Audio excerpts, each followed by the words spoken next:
Thank you. Okay, we're going to go ahead and call our meeting to order at 5:30 with a roll call from our city clerk, Kathy Valdez. The record should reflect that all members are present with the exception of Councilmember Green, who had to step away for personal matters. And our Assistant City Attorney, Amanda Guy, will bring us out of closed session. There is no reportable action from today's closed session meeting. Thank you. Councilmember Contreras will lead us in the Pledge of Allegiance. All rise. Ready? Begin. I pledge allegiance to the flag of the United States of America and to the republic for which it stands, one nation, under God, indivisible, with liberty and justice for all. Thank you. Now our city clerk, Kathy Valdez, has some procedural items to cover. Thank you, Mayor. In accordance with the Brown Act, I'd like to announce that as a result of convening simultaneous meetings, the members of the Buena Sanitation District will receive compensation of $147.75 for the district meeting pursuant to Buena Sanitation District Ordinance 2006-1. I would like to remind everyone that the municipal code requires members of the public to observe order and decorum and to conduct themselves in a courteous manner. The ordinance was adopted to allow for public input and to facilitate city business without disruption in the meeting. Applause is appropriate for items listed under the presentation portion of the agenda only. Thank you. To speak on an item on tonight's agenda, please fill out a speaker slip with the number of the item you'd like to speak on and give it to the clerk, secretary here at the dais. Speaker slips are available on the table just outside of the city council chambers. For members of the public participating via Zoom, please use the raise your hand feature or press *9 to indicate that you'd like to speak. We will announce when to raise your hand to indicate that you'd like to make a comment on the specific item being discussed. Speakers will each have 3 minutes to address the city council. Now we'll go to our city manager, John Conley, for approval of the agenda. Thank you, Mayor. No changes to this evening's agenda. Okay. We have 2 presentations this evening, so I'd like to invite the council to join me at the lectern for the first presentation.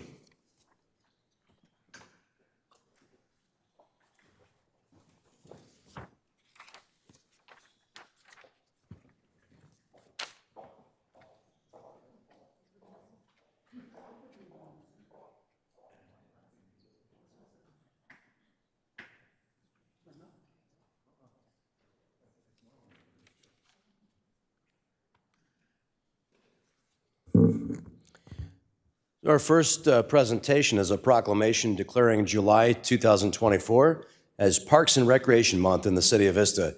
So I'd like to invite our Parks and Rec Chair, Recreation Commission Vice Chair, Jaden Sterling Randall, I'm sorry, I got out of order there. Thank you for being with us tonight, to be with us. Accept the proclamation. So I'll give you this. Let you show that off for us. The city is currently in the process of conducting a parks needs assessment. For more information or to provide your input on what you think the city needs in its parks, please visit planvistaparks.com. Our proclamation reads, whereas the U.S. House of Representatives has designated July as Parks and Recreation Month, and whereas parks and recreation programs are an integral part of communities throughout our country, including the city of Vista, whereas parks and recreation promote health and wellness, improving physical and mental health, and encourage physical activities by providing space for popular sports, hiking trails, and many other activities designed to promote active lifestyles. Whereas parks and recreation programs provide healthy meals, nutrition services, and education, including activities such as out-of-school time programming, youth sports, and environmental education, which are critical to childhood development. And whereas parks and rec programs increase a community's economic prosperity through increased property values, expansion of the local tax base, increased tourism, the attraction and retention of businesses, and crime reduction. Whereas the city of Vista operates many recreational and cultural arts attractions and delivers quality adult, youth, and older adult recreation activities and programs that enrich the lives of Vista residents. And whereas the city of Vista has over 300 acres of parkland for the enjoyment of residents and visitors alike, and whereas our parks and natural recreation areas ensure the ecological beauty of our community and provide a place for all to connect with nature and recreate outdoors. And the City of Vista recognizes the benefits derived from these resources. Now, therefore, I and the members of the Vista City Council encourage everyone to visit our parks, Senior Center, the Wave Water Park, the Moonlight Amphitheater, and invite all to participate in parks and recreation activities in Vista, including the annual Independence Day celebration coming up. We're looking forward to that. Movies in the park, concerts and musicals, art exhibits, and several other programs through our Recreation and Community Services Department. And we hereby proclaim July 2024 as Parks and Recreation Month in the City of Vista. And I want to say to all of our Parks and Rec commissioners and all of our staff that take care of our parks, how much we appreciate their service. Would you like to say a word about our parks? No, I'm good. Okay, thank you so much. Would you take a photo with us? Sure. All right, just come right here and we'll.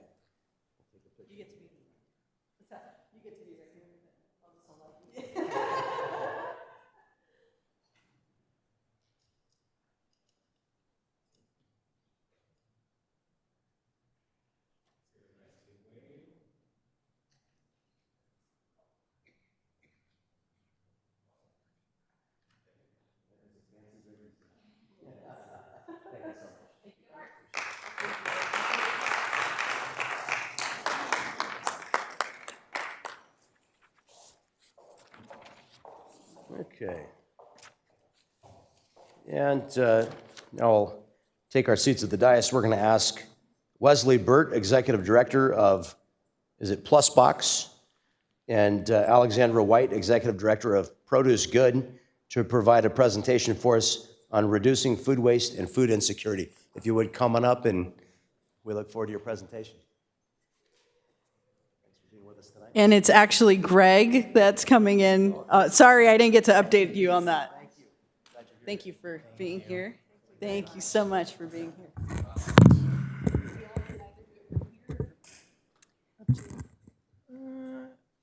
So I can either forward the slides for you, or if you want to grab the clicker, it's on that table there.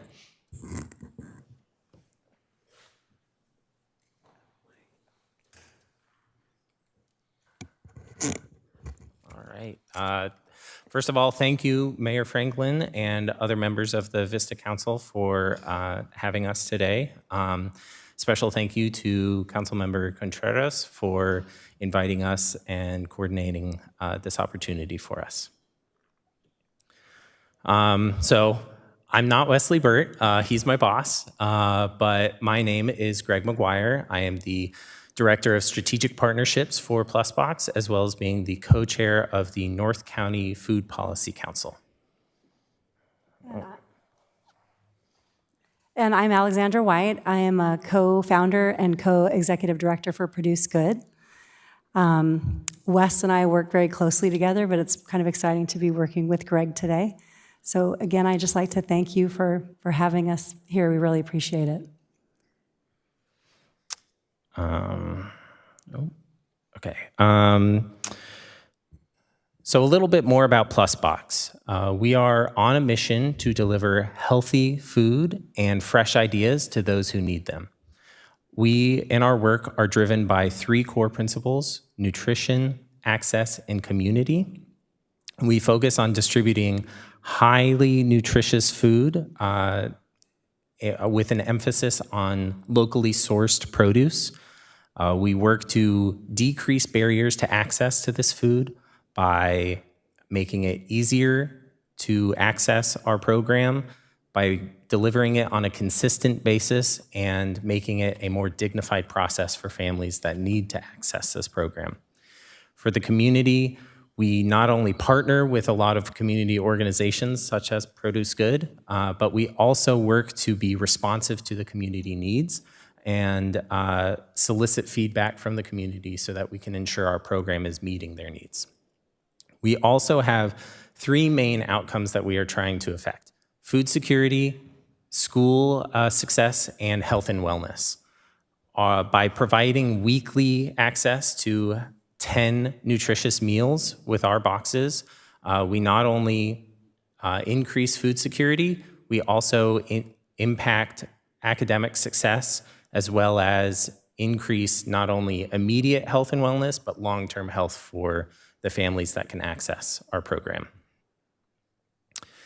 In Vista, we have primarily been partnered with Vista Unified, working with Beaumont, Beaubier, and Foothill Oak Elementary Schools, as well as RMMS and VITA. We also work with the charter school Bellamente Montessori Academy, as well as the Boys and Girls Club of Vista. Since our partnership started about 3.5 years ago with Vista Unified, we have distributed nearly 200,000 meals by delivering 115 tons of produce to these communities. This comes out to nearly 20,000 households supported, and a fair market value for the food that we have distributed is over $500,000. And that's just with Vista Unified. And we're Produce Good. We are a food recovery service organization per SB 1383. And those pounds that Greg was talking about 30,000 of those have come from our organization since the beginning of the year. We're addressing the 40% of all food that's going to waste in the U.S., as well as 1 in 4 San Diegans who are food insecure, and also trying to create access to fresh produce for the 9% of San Diegans who currently can't access that. We source the excess produce from backyards, farms, farmers markets, and grocers. We divert it from waste streams, and we move it into the food system. We've been partnering with PlusBox for about 2 years with increasing amounts of pounds going to them, and we love PlusBox because the pounds that we delivered to this organization actually, end up to the end user in a nice 10-pound box of fresh mixed vegetables that goes home to families. So it's a nice way for people to really see our work, beyond just a big crate of oranges to really have an impact on the family. And it also gives us the opportunity to deliver educational messaging in that same box. We have a smaller footprint in Vista, but we've been working here for a long time. We've diverted about 23,000 pounds since 2014, which is about 27,000 meals. We work with Operation Hope, Boys and Girls Club of Vista, and we have about 45 backyard growers in the city of Vista with about 5,000 trees. We're very data heavy. We've been operating since 2010 in the county, so we like to track this stuff. And we estimate that there's about 1.5 million pounds of citrus in Vista. So of course we're trying to get that before it falls to the ground or goes to be incinerated, at least 20% of it for people. So as Alex was mentioning, we have had this partnership for a couple of years now where Produce Good is working to divert food waste and ensure that food that is still edible is rescued. And then by partnering with us, we can bring it and package it in such a way that it's not just 5,000 pounds of citrus going to families and, they get 30 oranges for a week, but we can put it with our boxes that we have in the community and include lettuce and zucchini and rice and beans, as well as other items to make sure that the families have whole meals that they can make. And so that the kids in the households have easily snackable fruit. Only 30% of the food that food support that comes from traditional food banks comes in the form of fresh food. So 70% of the food support out there is in the form of processed or ultra-processed food, which just has not great lifelong outcomes in terms of health, particularly heart disease and diabetes, which are just unfortunately rampant in our community, especially with families that are faced with food insecurity. So with our partnership, we are not only diverting food waste, but we are ensuring that these outcomes, food security, particularly health and wellness and school success, are impacted in a positive way. So we've already discussed that 40% of the US food supply is wasted. It just goes to the landfill generally. It doesn't go to families who need it. A big part of the problem that we face in terms of food security is about a food distribution problem, not food production problem. So with our partnership, we are able to address that in such a way that high quality, nutritious food makes it into these households. It also coincides with climate action plans. So for the city of Vista, strategy 6, trying to reduce the amount of solid waste going to the landfill. And with that, the amount of off-gassing coming from the landfill. This is addressed directly by the work that we get to do together. So you may have seen the EPA wasted food scale. It used to be the food recovery pyramid, but that has moved onto the scale. So we're addressing this, donating food or upcycling food to feed people piece of this. It's not that we don't want to compost or anaerobically digest or use, the excess for industrial purposes, but we are primarily here to recover the excess to feed people. And we're both very grassroots, as organizations to this day. We have 4,500 volunteers with 19 events a week throughout the county. We work closely together to maintain that grassroots effort so people can be a part of it and be part of the solution. And we, I think, would really just love to step up our efforts in the city of Vista.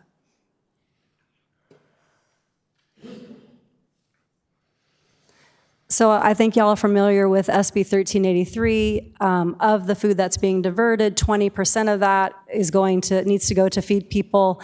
Again, Plus Box is already in Vista. You can see that on the map. We're already in Vista. I think we're just looking for, ways to maybe do what we do a little bit better and a little bit more targeted, at least when it comes to Vista. And really as a solution, Produce Good is currently contracting with 5 cities in San Diego County. Basically what that means is the cities engage us to provide these services to their residents. So when we get a call from one of these cities, a resident in one of these cities, we make sure to prioritize that household or that grocer or that farmer's market to get out there and help them, with their program to recover and feed. So we are compliant with SB 1383. We're very easy to engage with as small organizations. They say we have low cost and high ROI. I hope we still have that. It's getting tougher. And as Greg already mentioned, we're CAP aligned. So we're really here to work individually with different cities to help them solve their problems the way they want to. It's not a one-stop shop. And we just love to keep the dialogue going. Again, we're just so happy to be here and present today. Thank you very much. Councilmember Contreras. Yes, thank you so much, Alexandra and Greg, and thank you, Wesley, too. When I heard of Plus Box, and then I know Produce Good, and it's great that you all are working together to really tackle this food insecurity issue, but I love to bring to my council different presentations that can really help educate us, especially because we do have a CAP Strategy 6. And from the last time that we reviewed our CAP, it didn't seem like we actually had a lot of implementation to get to zero waste. And I really appreciate what you're doing with Vista Unified School District. I mean, it is incredible being able to package things the way that you do, provide dignity, and beyond that, it's a whole nutritious meal. One of the things that really stuck out to me when we had a pantry that was going on during the pandemic was, folks saying, I'm actually able to get the foods that I need because I have different dietary needs or restrictions, and I can't get that at the food bank, right? So just thank you so much for what you're doing. I would love to see what else the city can do to really bring to life its zero waste and recovery. And, in the future, maybe we can have more recommendations from your organization. We're going to continue talking about our CAP. And Mr. Conley, are we going to be What's the timeline for our climate action plan right now? October workshop. Okay, I think it's like the 5th or 6th of October. awesome. So I invite you to come back to our October workshop. You know, it's critical that we have strategies that are not only helping us be in compliance with state regulation, but are providing those really necessary calories and nutrition to our community. You know, with the closure of Vons, we have a huge food desert in part of our city, and the cost of transportation is difficult. You know, not everybody can spend extra $16, $20 to get something through Instacart because they can't travel to that, you know, to Sprouts or Fraser Farms or Food for Less, right? Or Stater Brothers. So again, I just really appreciate and I look forward to continuing communication and yeah, maybe gleaning one day, going out there and being a volunteer. We would love to come back and, you know, just anything we can provide. Of course, that's exactly what we want to do. So thank you so much for having us and extending the invitation for October. Yeah, thanks. Deputy Mayor. Thank you all for being here, and I love this program. I think food insecurity is something that's really important for our neighborhoods, and it's also something that I experienced growing up as a kid in Vista. And so I know that this program, if there's any way the city can support, you know, the inclusion of more households in this program, then I'm definitely grateful for that, because healthy food, good health, good food is not just for wealthy families, and we have surplus. So we can share. So thank you to all the volunteers that make that happen as well. That's awesome. I did have one question. You mentioned with the legislation that 20% of the food has to be used for feeding people by 2025.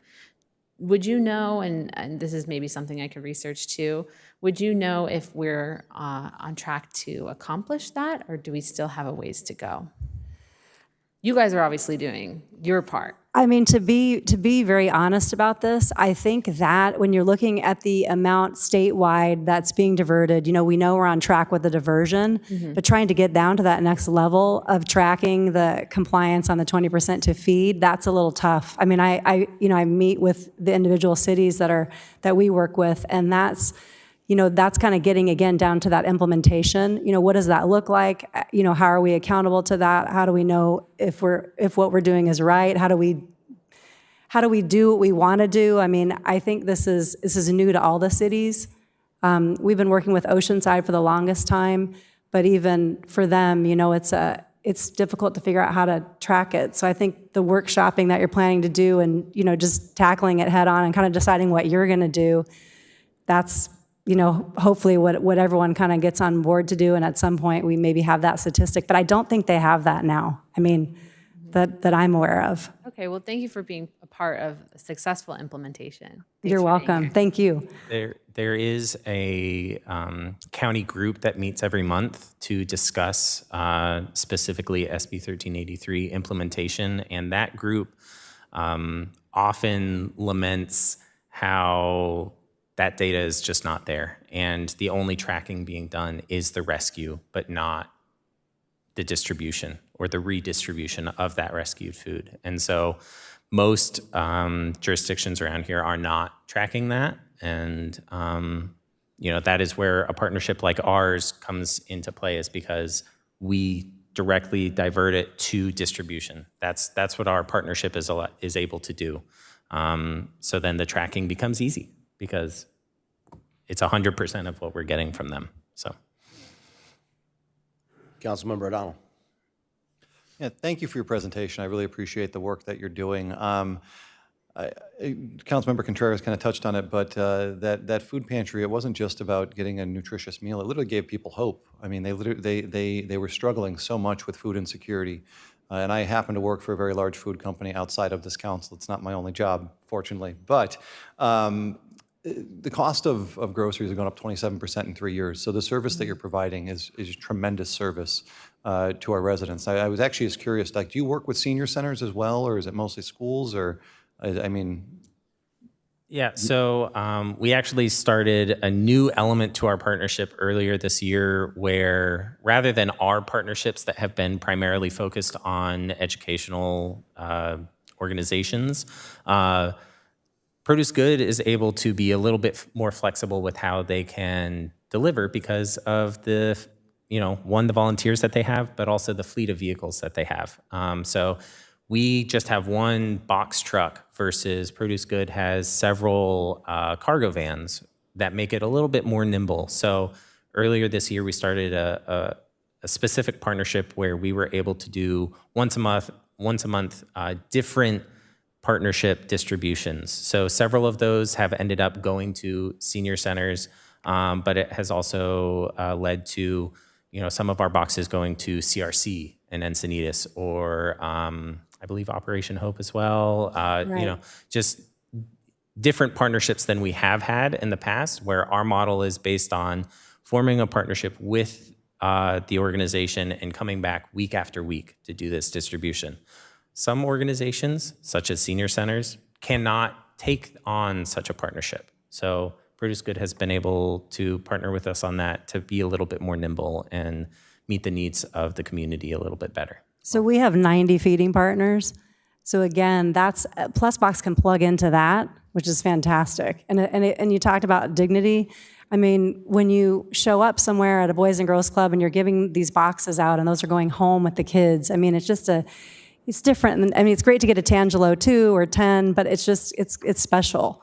So it's just been amazing to kind of see the cross-pollination, between the two organizations. And, I think we have the opportunity coming up to maybe even get a lot more mixed produce into schools because of their relationships. So that's something that Wes and I have been talking a lot about, and it's kind of moving along with this, the CAP planning and everything that's happening at the city level. Well, I will just say this. My sister has volunteered with One Kitchen for a long time, and I went to a meal that they were serving, and I was extremely impressed with the recaptured food that they used to produce the dinner that they provided for us. So I am grateful for the work that you do. If there is something that we can do as a city to collaborate and work together, I am very much open to that conversation. So Thank you. Thank you very much for being with us tonight. Thank you. Thank you. Have a great night. Thank you. Really appreciate the time.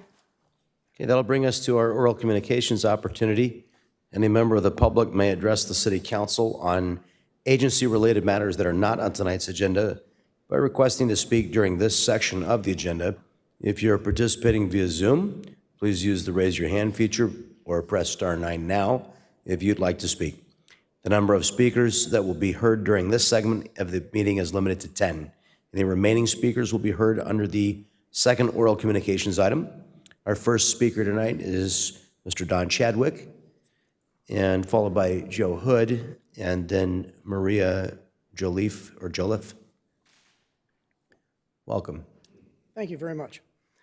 My name is Don Chadwick, and I'm a long-term city resident.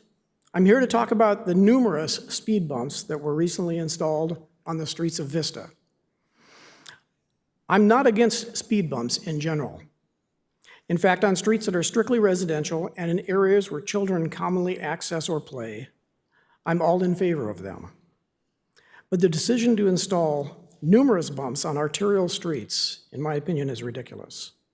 They actually create problems and solve virtually none. Among others, I'm speaking of those humps on Sunset Drive, Loma del Lado, and Alta Vista Drive. Let's take the Sunset Drive humps as an example. It's one of very few arterials in Vista that crosses over the 78 freeway. It emanates from Civic Center Drive. Its 1.3-mile run begins with 2 stoplights. It already has 3 stop signs within it, and it finishes at Melrose with another stoplight. And now you've added 10 speed bumps.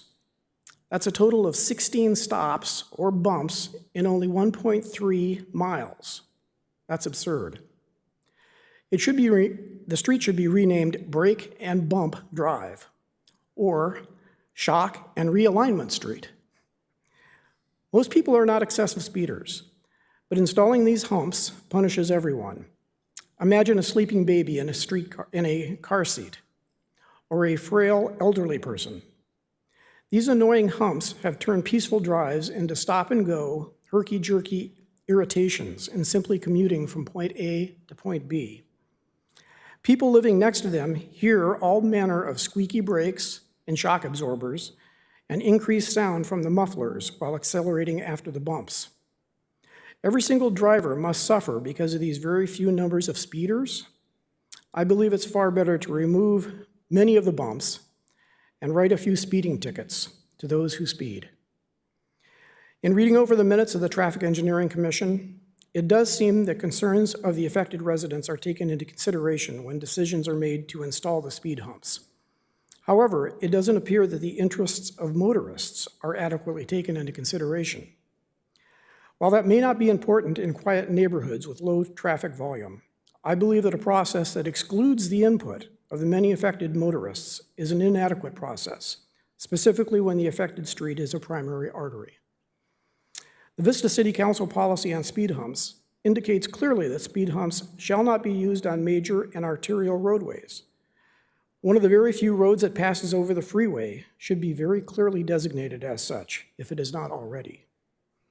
A couple more points. The stop-and-go nature of these humps decreases the fuel economy of every vehicle that passes over them.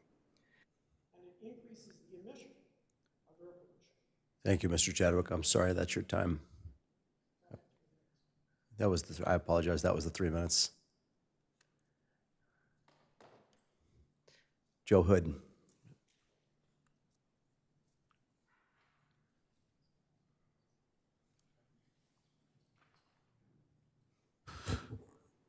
Good evening. We must get off the climate road to hell.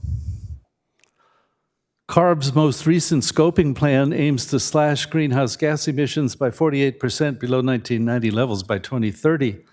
We have a mandate for no new gas-powered cars by 2035 and to achieve carbon neutrality by 2045. Unless California nearly triples the rate of greenhouse gas reductions through 2030, it will fall far short of achieving its targets. That includes Vista, by the way.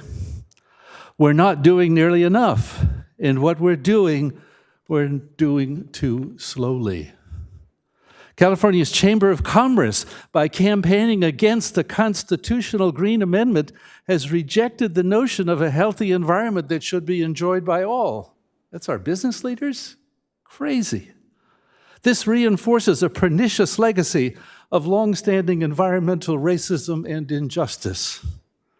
Wildfires, sweltering summers, deluges and floods, rising seas, crumbling coasts. The writing's on the wall, folks.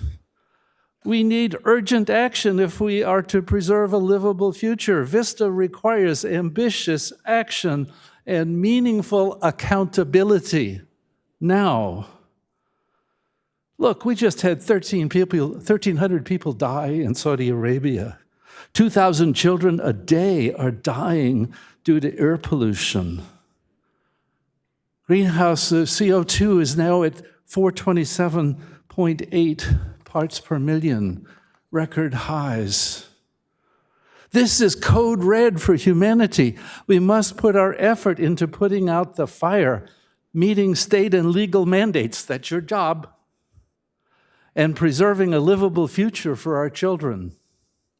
Why do we not have microgrids on every city-owned building and parking lot now and have them connected to CEA via a virtual power plant? Why are you as a council not acting? We are in desperate race between a rapidly unraveling climate and a rapid build-out of renewable energy. If we meet the challenge, we might have a survivable future. Let's stand and fight together. Please, stand up. Let's fight. Maria Joliffe, and then we'll go to Zoom, where we have a speaker labeled iPhone, and we'll end with Judy Strang. Hi, everybody. My name is Maria. I've been a Shadow Ridge resident for 17 years, and I am currently a candidate for a Master of Public Health at Imperial College London. I'm doing a local community research that I'd like to tell you about. We all know about traffic. We have numbers for the cars. We know how much traffic there is. We know how many accidents there are. We know less about how the roads affect our health. So I'm doing a very local study. It's in Congressmember O'Donnell's district, a small area of it. It's centered at the 2000 block of Melrose Drive. And we've heard the Motor Patrol talk about that area before. So I would like to speak to my neighbors in Shadow Ridge, inviting them to participate. This is an opportunity to tell us about your experiences living around Melrose Drive so we can get a better understanding and get data that will help us and help the council to make decisions. And to the council, I'd like to say I'm happy to present my findings to you in the October-November timeframe when they're done. This is community research, and so it should belong to the community. Public health needs to involve the public, and I will leave this contact information and information about the study with you. Thank you very much. Thank you.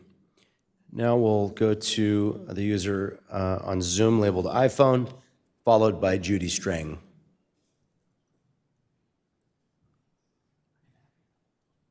Good evening, Mayor and Council. My name is Becky Rapp. I'm a parent and a public health educator.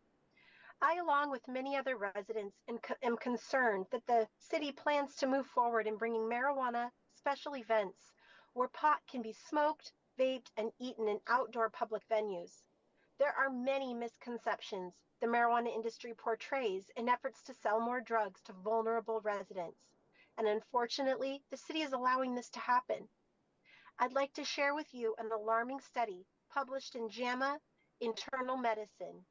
It describes how marijuana poisonings are on the rise among people 65 years of age and older. In the study, 2,322 ED visits were examined over 8 years. Poisonings doubled after permitting the sale of marijuana flower and then tripled after permitting the sale of marijuana edibles. The article states that this data should be a wake-up call to all healthcare practitioners, policymakers, and government officials. Marijuana is not orange juice. It is a drug and has harmful effects to the body, specifically profound effects on mental health. According to the National Academies of Sciences, Engineering, and Medicine, substantial evidence links marijuana to schizophrenia and the development of psychotic disorders. The fact that seniors are experiencing marijuana overdose in increasing numbers should be a concern. Allowing for consumption at outdoor special events increases normalcy and encourages participation. I ask you to please reconsider this policy change, as we should learn from other jurisdictions' mistakes in efforts to protect and educate residents on the harms of drugs, prioritizing people over profit. Thank you. Judy Strang.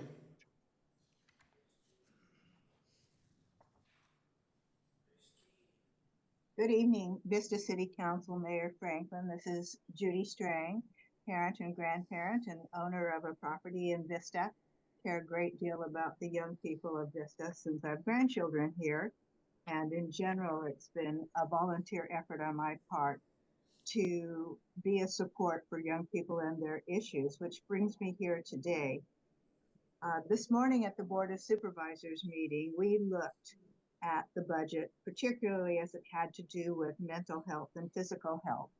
And as you know, the Live Well mantra at the county is to increase physical activity and to decrease nutrition that is not healthy for our county, and to reduce smoking and vaping. And that's what brings me here today in particular. I'm well acquainted with a national group called the Truth Initiative, who has for 20 years documented the health disparities that occur in our lower income communities and how death and disease are caused by products that are smoked and vaped and generally have a dramatic effect in these communities of concerns, or sometimes called neighborhoods of neglect. And it seems particularly difficult for these neighborhoods to find all the health care that they need. So I support the Live Well objectives to remove or reduce or mitigate vaping and smoking. So it's a concern to me that we would increase the footprint of marijuana storefronts. We understand that tobacco stores, and I hope we're understanding that marijuana storefront, that's what they sell, are products that are smoked and vaped. So I question why we would want to increase the number of stores that sell the very product that contribute to death and disease in our county. Thank you for letting me share my concern. And we'll now close the opportunity for public comment with our final public speaker, Megan McCall on Zoom.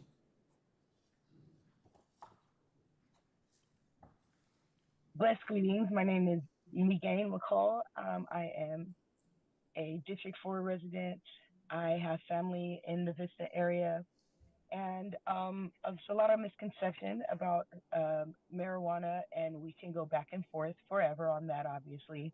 But I just wanted to point out that we're not in a debate of legalizing marijuana specifically. That ship has sailed. We're trying to make it safe for everybody. And I just wanted to voice that. Thank you so much for you guys' time. That'll bring us to our consent calendar this evening. The recommendations on our consent calendar will be enacted in one motion. Unless an item is removed from the calendar, any member of the public may remove an item by submitting a request to speak card to the clerk, by using the raise their hand feature on Zoom, or by pressing *9. Items removed from the consent calendar will be considered immediately following the adoption of the calendar. We have 19 consent items this evening. And go to Council Member Contreras. Oh, we have items C7, C8, and C7 and C8 have been pulled by the public. Councilmember Contreras. I would like to move the remaining items on the consent calendar forward. Thank you. Deputy Mayor Melendez. Thank you. I will second and just make a quick comment on C13, a slurry seal and overlay project. As many folks in the community are familiar with, but I still think not everyone knows, we have a rotating cycle for road repairs that is very efficient. And this weekend I was in some neighborhoods in District 3 and noticed that there was the preliminary sealing conducted. And with the approval of this item, we will be able to fully seal the road and provide restoration to those neighborhood roads. So we're really looking forward to that. So I'll go ahead and second that. Thank you. Thank you. We have a motion and a second. Please cast your votes.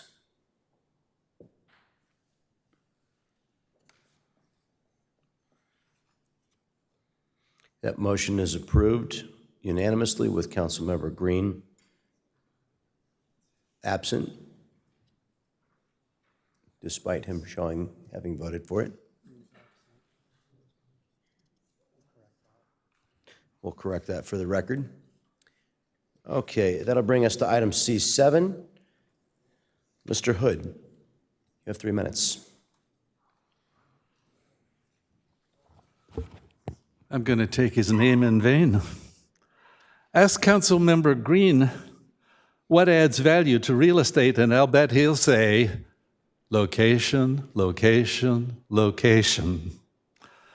Vista Unified School District has applied for and received 31 healthy EV buses and vans out of their 60 buses. Yay.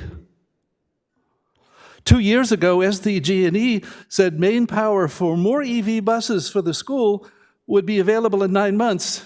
That power is still 9 months away today. The location of chargers in the report in C7 is pivotal for how we integrate EVs into our transportation mix. Consider those in a multifamily dwellings without charger access, many of whom are low-income residents. There's a need to place fast chargers near those who can't charge at home and where the chargers can serve a high number of people. The best locations will make EV charging possible, EV sharing possible, as is happening in other cities. Car sharing is even more helpful if residents live near transit stations rather than in transit deserts.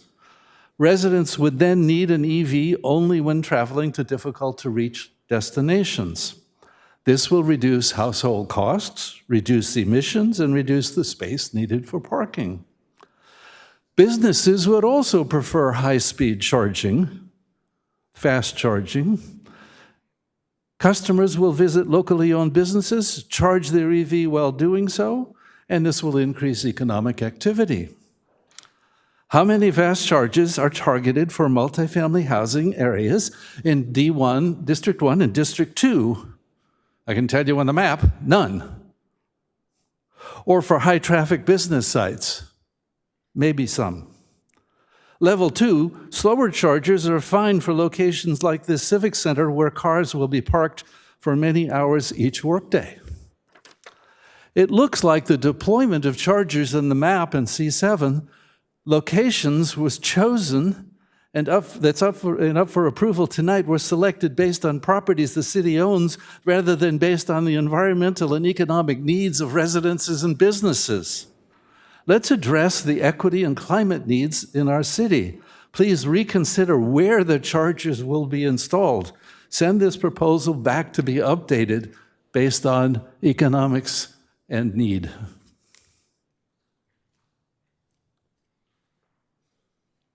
Is there a motion to approve item C7?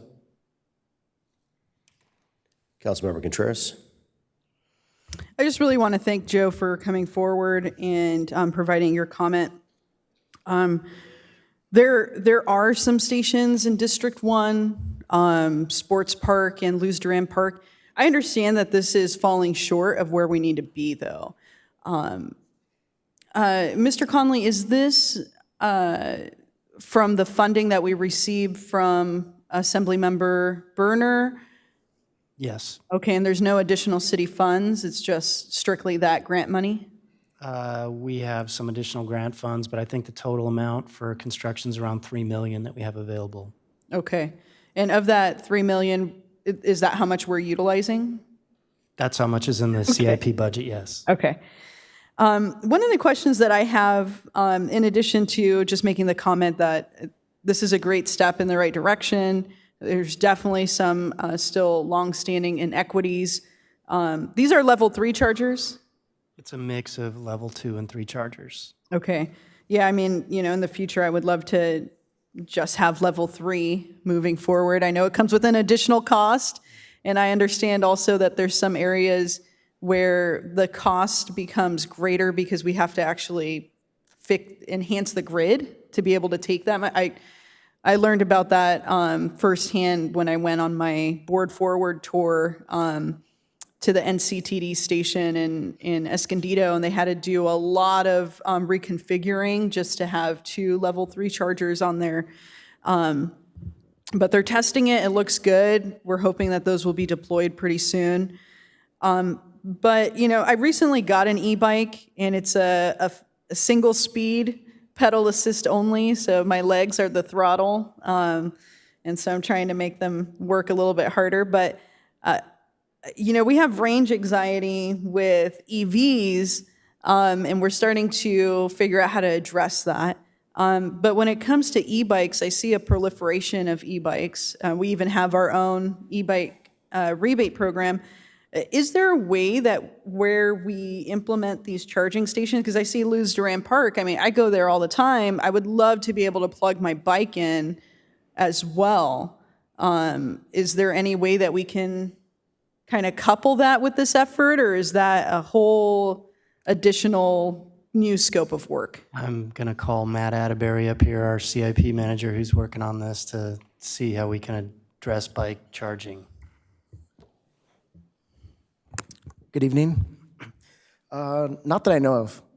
I think maybe the power for charging a car, Brad, the electric vehicles is much larger than a bicycle, and maybe that's why I don't see that. But I have not seen like an adapter or a supplemental charger for an e-bike. I think that's something that we're missing in our overall strategy. I would really like to add that to future council plans. So if it's at the council's pleasure, we can evaluate that as part of this project. Well, I make a motion that we accept staff's recommendation, but we also have an addition to it where we investigate e-bike charging. And yeah, I would just love to see if we can do something about this. You know, I go wherever I can to, but you know, it's really hard to be at a restaurant and be like, hey, can I just use your your power for a second so I could get one more bar on my battery, right? So I can make it back home. But if we have identified locations where not only can you charge your EV, but you can also charge your e-bike. And then we also have to address the fact that there's not a lot of bike parking in general. I've had to lock up my bike at Luz Duran Park to a bench, which I definitely don't want to have to do. But there was no other place for me to put it at that time. But anyways, thank you so much for all the comments. Thank you for your insights, and I look forward to getting more information on this. Deputy Mayor. Thank you. I support the modifications. I think it's worth investigating. I do like the locations that are here now. It's just we always want to do more. And I think it's important for us to enhance our amenities. And a lot of these areas, different parks, areas of our downtown, these are, you know, accessible by the public, and we want more people in those public spaces, and we wouldn't want folks to prohibit themselves from being able to access them due to lack of charging, lack of bike parking, all of that. So I definitely want this and more, so I'll go ahead and second that motion. Okay, we have a motion and a second. Please cast your votes.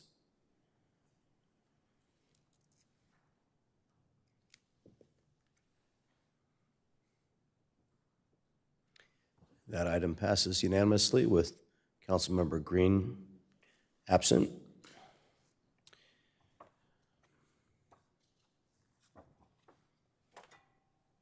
It's going to bring us to the first of our public hearings this evening. Our first is regarding, oh, I'm sorry. Item C8, Mr. Hood. Guess I can't sit down tonight. Every time it rains, our beaches are closed due to pollutant runoff. Vista should develop a comprehensive stormwater program, including deploying swales and asking residents to install rainwater barrels. Every home should have a rainwater capture barrel. We should give them away. A few months ago, many residents in southeast San Diego lost their homes due to flooding and poor stormwater infrastructure. Are Vista's residents safe? Our climate-disturbed weather will see more atmospheric rivers and rain bombs. Have we planned for resident safety? And we're having a little issue with the system, so I'll recognize Deputy Mayor and then Councilmember Contreras. I'll go ahead and make a motion to approve C8, but thank you, Mr. Hood, for the suggestions. Councilmember Contreras. I'll go ahead and second, and thank you again. And I'm a huge proponent of bioswales. I wish that the County of San Diego actually did a lot more of that. We can really slow down the water, we can filter it and have it percolate back into the aquifer. So that's always, you know, it sounds like we're gonna have our CAP workshop coming up. I would love for the public to come forward and bring us those recommendations. There's a lot of updating that we can do on our CAP, our climate action plan. But that's some of the low-hanging fruit. It does come with a cost, but if you do native plants, you can have pollinator habitats and really help filter that water before it goes directly out to the ocean. So I'm just in agreement with your comments. And I seconded the motion. Okay, seeing no other comments, please cast your votes. That's for next item.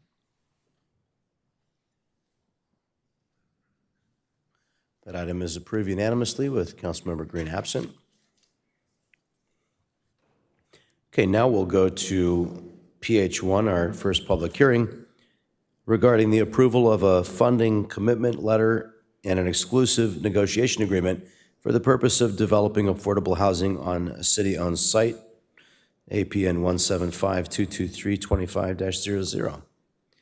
Our public hearing is now open. If any members of the public wish to speak on this item, they may indicate so by using the raise their hand feature, by pressing star 9, or submitting a request to speak card. We do have several members of the public that have asked to be heard on this item.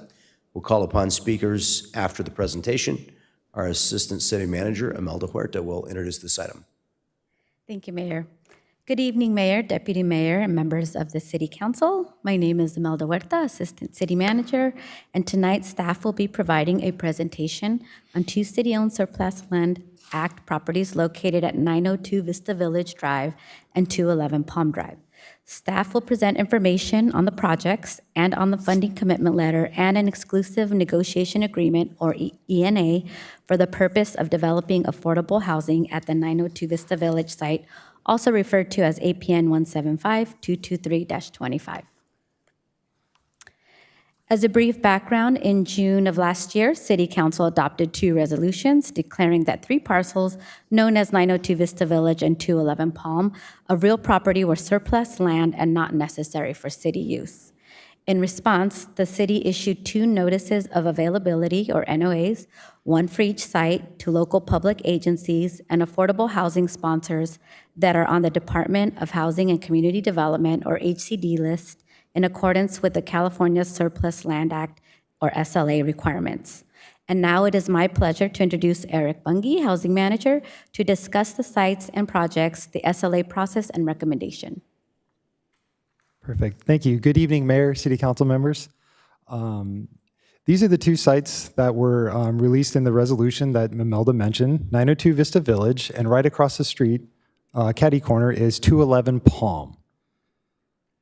So in response to the notice of availability, the city received 2 statements of interest, one from Wakeland Housing Development Corporation, Wakeland, and Tideline Partners, Tideline, and the other was from National Core, or San Diego Community Housing Corporation, SDCHC. No other interest was received. Both parties submitted timely responses to the proposal, as well as they both proposed developing multifamily affordable housing projects. Both parties confirmed their expertise and experience with respects to developing affordable housing projects, and have both demonstrated their competency in building affordable housing projects here within the city of Vista. More specifically, Wakeland developed the Grove, and National Core is developing Santa Fe Senior Village currently. Staff, in collaboration with the consultant, analyzed the proposals, asked follow-up questions, and interviewed each entity. Ultimately, Wakeland/Tideline was determined to be the most responsive because they proposed the development of the greater number of affordable units on each site. This decision is consistent with the provision under California Code that governs Surplus Land Act. Letters were delivered to each party on January 25th, 2024. Congruently, staff filed the proper forms with HCD in February 2024 and received a letter in March 2024 stating that HCD had determined that the city had met all the requirements under the Surplus Land Act for the purposes of disposing or disposition of both the properties. Staff from the Housing and Planning Department has met with Wakeland/Tideline to discuss the project scope, design, look, feel, sites, on-site services, etc. It's important to note that Tideline and Wakeland have been very responsive throughout the process and have expressed that they want to be a good neighbor to the surrounding community and view this as a partnership versus just another housing project. We are going to start with site number 2, and here's an overview of 211 Palm. So it's going to be approximately 70 units of affordable housing for seniors 55 plus, combination of studio and 1-bedroom units, and it is designed as 5 stories with a tiered down approach in the back to 3 stories. It will be 100% electrical with solar and offer half a parking space per unit as proposed today. Supportive services on site will be offered through PACE, and a full list of those can be viewed in your packet in Exposition 8. Here's the renderings of the projects, at least for 211 Palm. Please note these are preliminary renderings, and final renderings may vary. But we wanted to offer a visual of how these sites can be transformed into meaningful housing projects. Tideline and Wakeland have met with housing and planning staff on both of these sites to make sure the scale, look, feel are appropriate for the spaces and meet the general plan. This building has been, it's important to note that this building has been scaled back from its original proposed design. Also, this project will come back to council at a later date for ENA approval and a funding commitment letter as well. We are waiting KMA, who's our housing consultant, to conduct their economic review of the project and provide us with their analysis. Now we will take a look at 902 Vista Village, the project being considered tonight. This is approximately 56 units of permanent supportive housing. 55 of those will be studio units and with one manager unit. The target population is non-age specific or family units, and 10% of those will be set aside for veterans. AMI levels will serve households all the way from 0 to 60% of the AMI, with half of those units being limited to 0 to 30% AMI.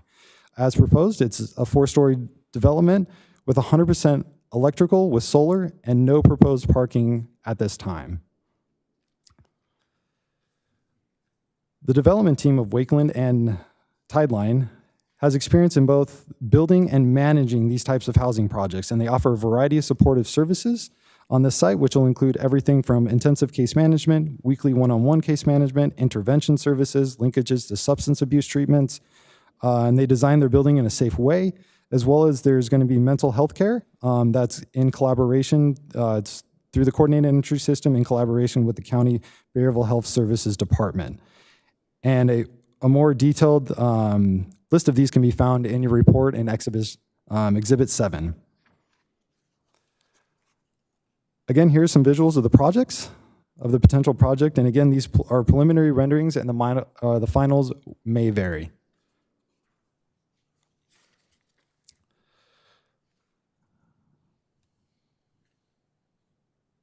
Interesting. Yeah, I don't know where that went. Oh, both of these projects will contribute towards the city's RENA allocation, which would be counted towards our very low category. And it's important to note, they're all lumped into the very low category right now, but it's important to note that half of that is also an extremely low target that we have to hit as well, so roughly 280 units. Staff, Wakeland and Tideline have reached the point where an ENA and a funding commitment letter is needed to move 902 Vista Village forward. An ENA is an agreement between a developer and a government entity that provides a structural framework allowing both parties to negotiate in good faith the terms and conditions of the project as they work towards the creation of affordable housing and regulatory agreement. The ENA for 902 Vista Village is being considered tonight, and an ENA for 211 Palm will be brought back to council for its consideration at a later date.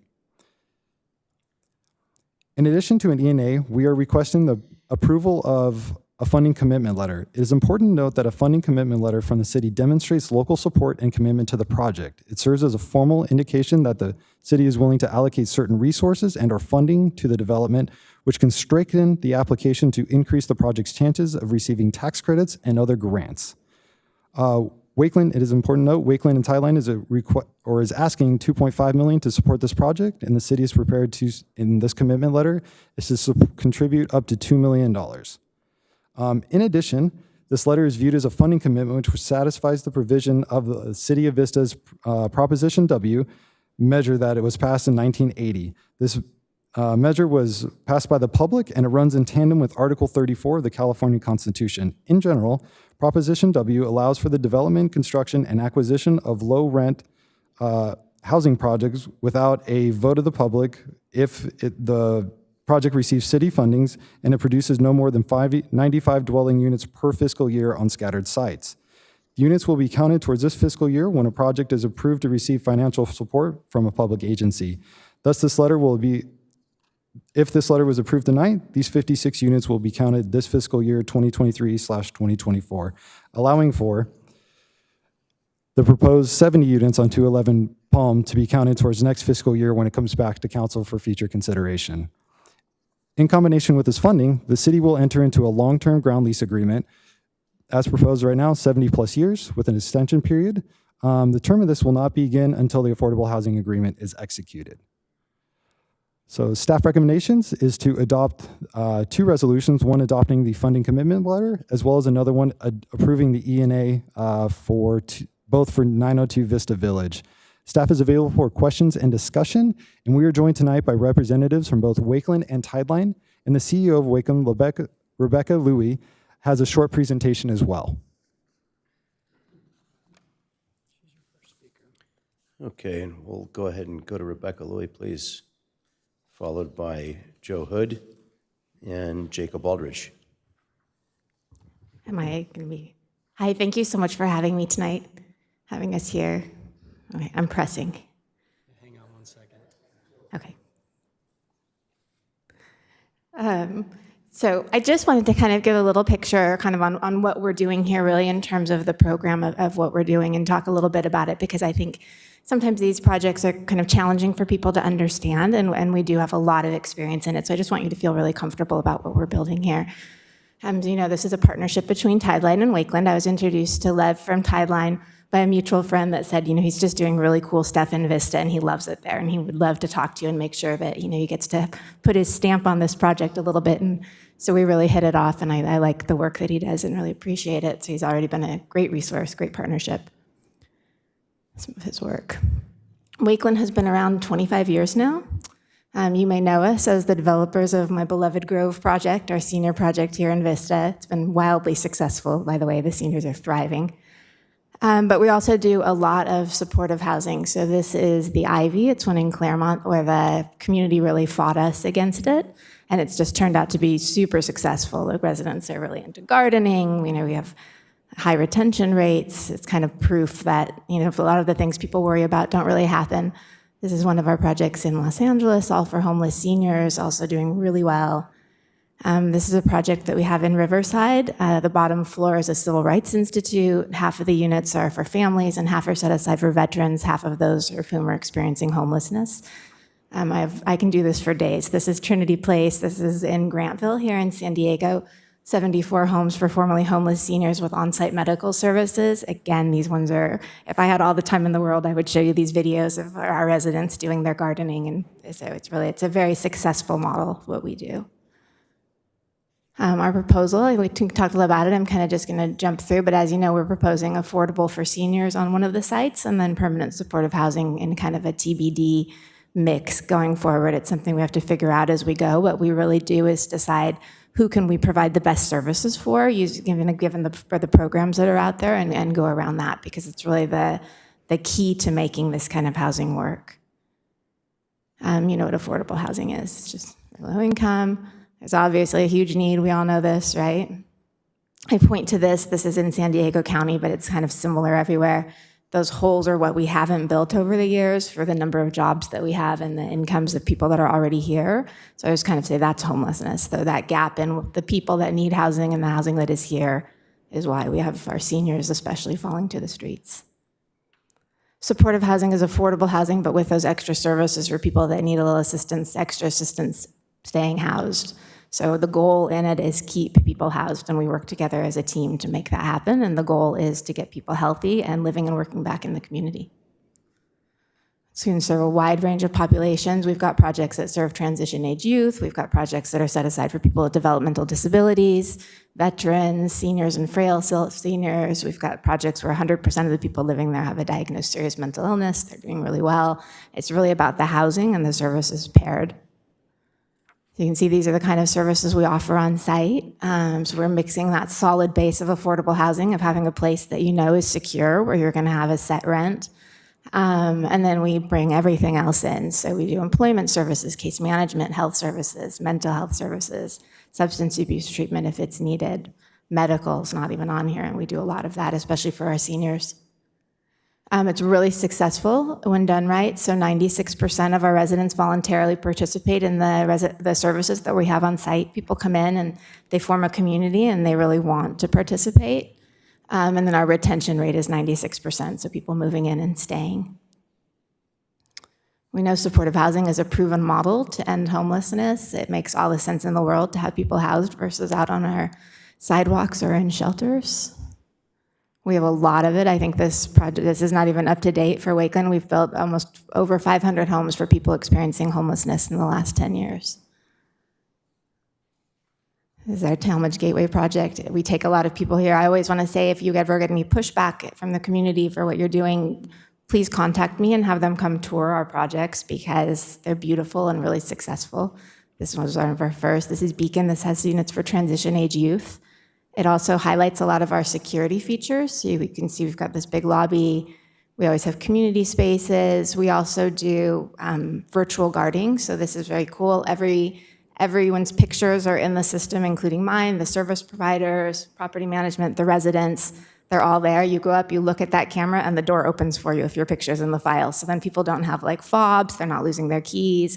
If they're in a wheelchair, the door kind of all the way opens for you. So it's an accessibility feature. And it just kind of shows like we take security really seriously, both for our residents' sake, because they are, seniors are often victimized, and then, just for the community as well. It's just something that we're very, Wakeland is considered a leader in this area of making sure that our projects are really secure. We do wayfinding, so we use different colors on different floors so that you always know where you are. Just kind of the little things. When we make sure that when people move in, they have everything they need. So they come in, if they're coming in from homelessness, and we do it a lot for our seniors as well. Just making sure that their beds are made, that they've got food in the freezer, and can just really settle in and just are shown that they're moving into a place where they're cared about. So that's what we're going to be bringing to you. I'm super excited about it. I think that's it for me. I'm here if you have any questions. Thank you very much. Any questions before we move on? We'll go to Mr. Hood.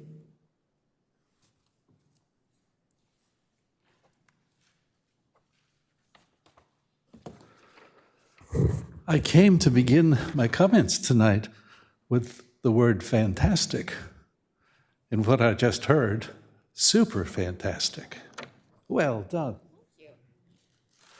California is said to be short 3 million housing units, and this is driving up rents. It's superb that Vista is acting in this area. I hope we see much more low and middle income housing in our city. A couple of comments. On the 902 Vista Village project, item 1.4 says, quote, all electronic with solar. I think it means all electric.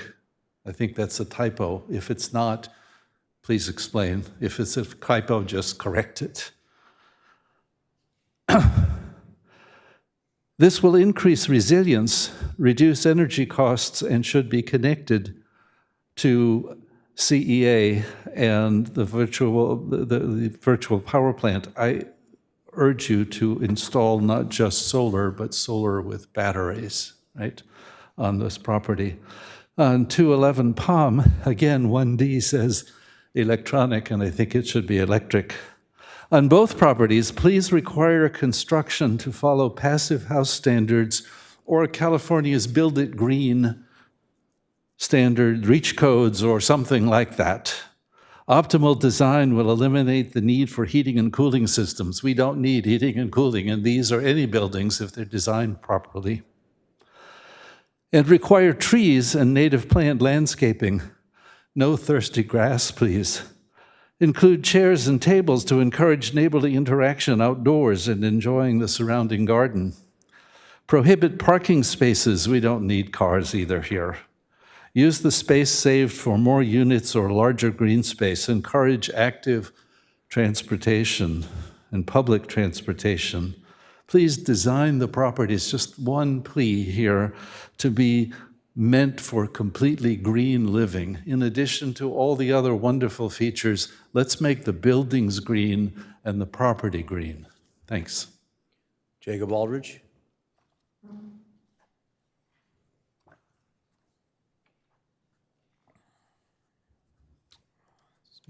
Okay. Hello, City of Vista and staff. Thank you for giving me the opportunity to speak here. My name is Jacob, and I'm here because we are in a housing crisis. A mortgage on a 3-bedroom home, not necessarily a house, is over $4,000. I'm sure all of you have driven through the streets of Vista suburbs. How many houses do you see that have 6 cars and a trailer parked outside? I shudder to think of how many of these dwelling situations would comply with the state of California's Department of Social Services standards for children. The proposed development is in the right direction. It is 0.4 miles from a train station and next door to a small grocery store, for example. However, it is not sustainable urban development. Please modify the terms of the funding commitment letter and exclusive negotiation commitment to require the project to be mixed use, i.e. the first floor of the building to host commercial spaces. Many of examples of previous work from Wakeland show they are experienced in this form of development. This multi-story building would become a natural extension of our downtown area.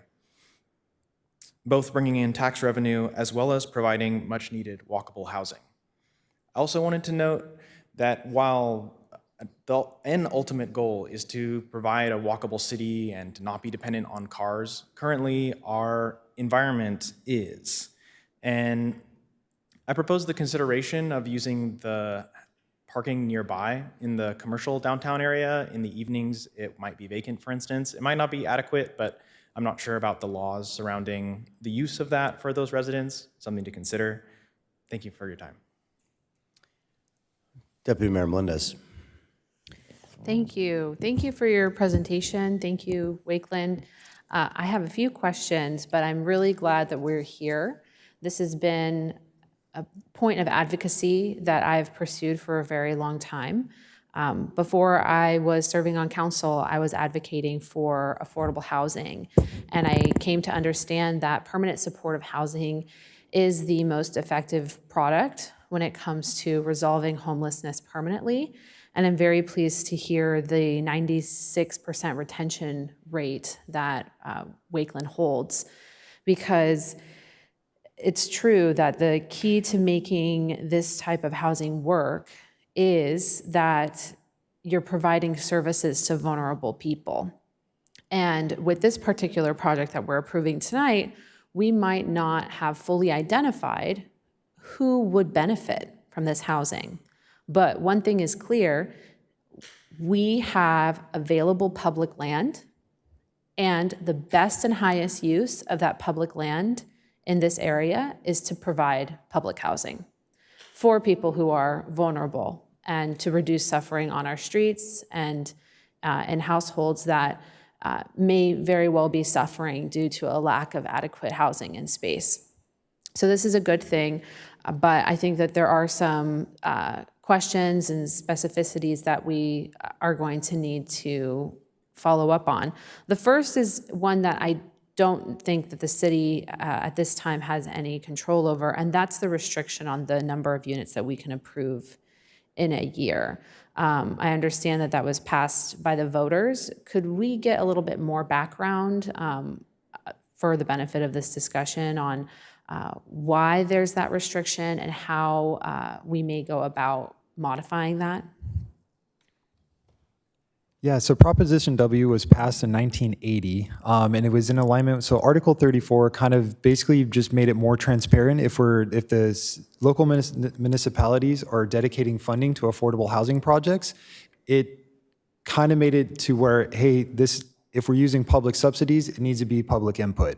So whether that's a public entity or the council, et cetera, that's kind of like a super generalized version of it. So then a local measure was passed, Prop W, to strengthen that and kind of build upon that, and it caps it at 95 units fiscally. We can build more than that, but if we build more than that within a fiscal year, we have to go out to a public vote.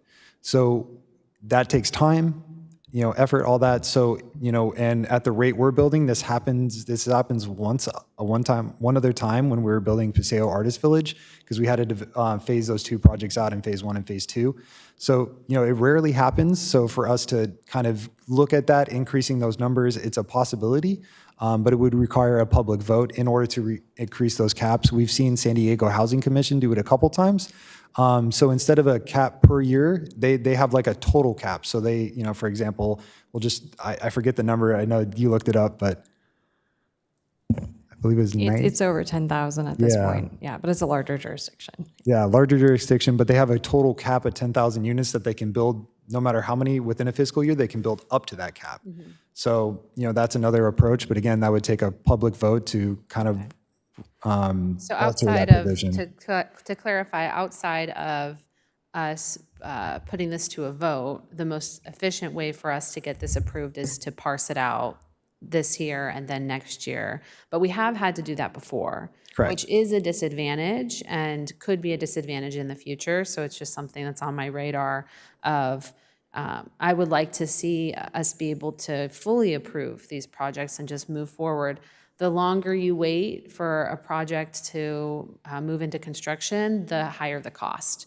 So as much as the provision of public land is a benefit, it's not the only cost of developing a project, and we want to have a seamless opportunity before us. So I am discontented by that, but I'd have to go back to the voters and say, hey, can we reconsider this? Because I know that the public values affordable housing.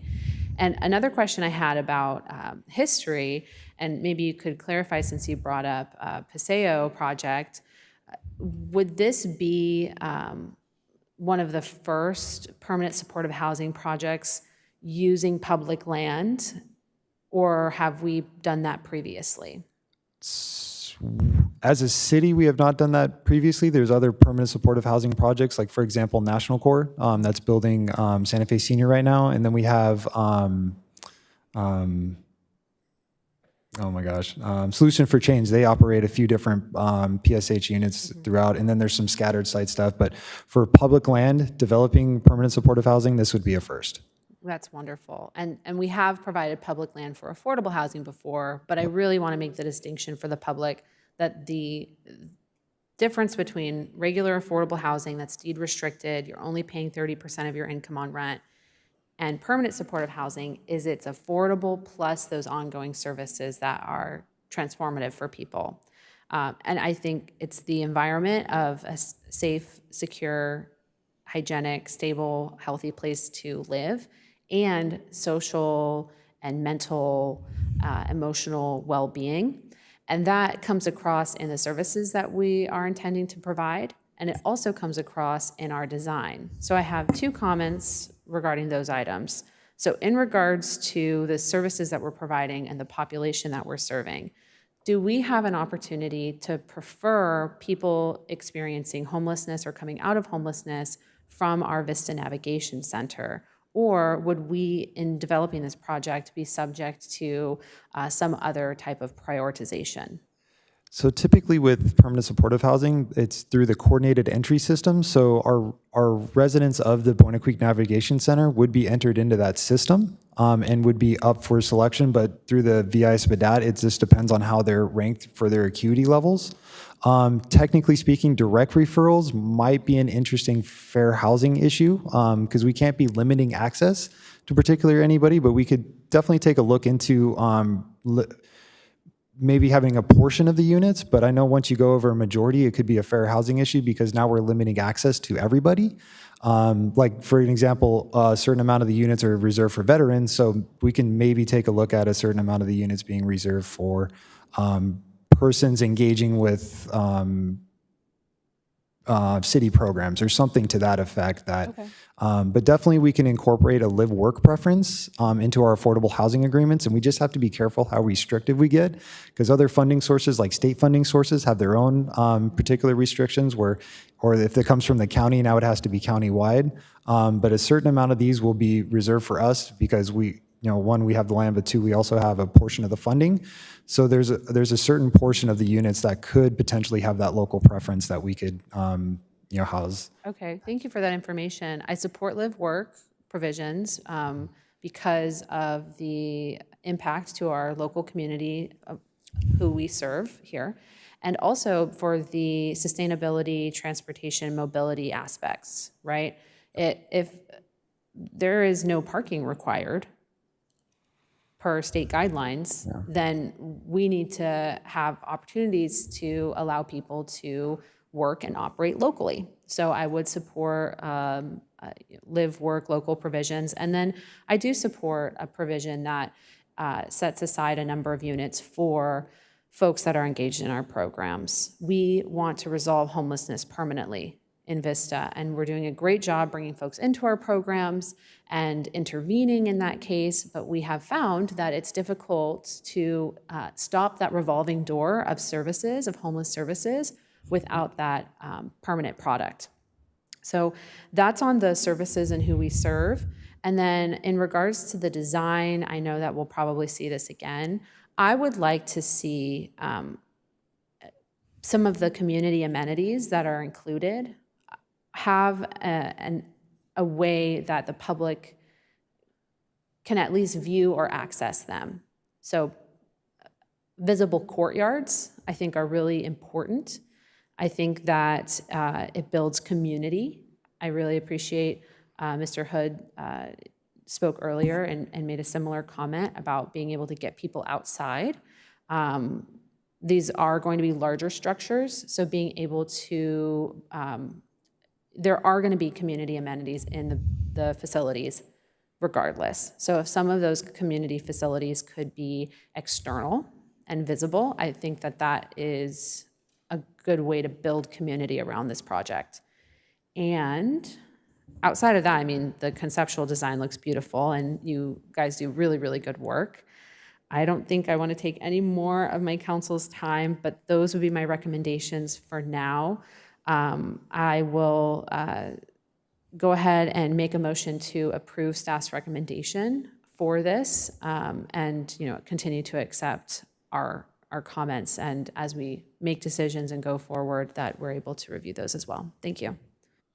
I want to touch on something that you said, Deputy Mayor, which is about Mr. Bung, you talked about reserving a number of units, but we discussed, I don't remember if it was it Mr. Chung or were you involved in this guy? Yeah. With the conversation about a point preference system for people who are coming from our navigation center. And we were going to examine whether or not we thought that was more compliant with law. Did you have a chance to look at that? So I'm aware that that was something that was raised earlier, and our office will work with staff to examine that issue on this as it goes forward. So it was posited that that might be compliant with law. And so, I'd like to see, instead of a set aside, let's give a preference. Maybe we could have a set aside and a preference, but we could have a preference for, for all the units. That way, there's a unit available and there's somebody coming out of our nav center, they get preference for it.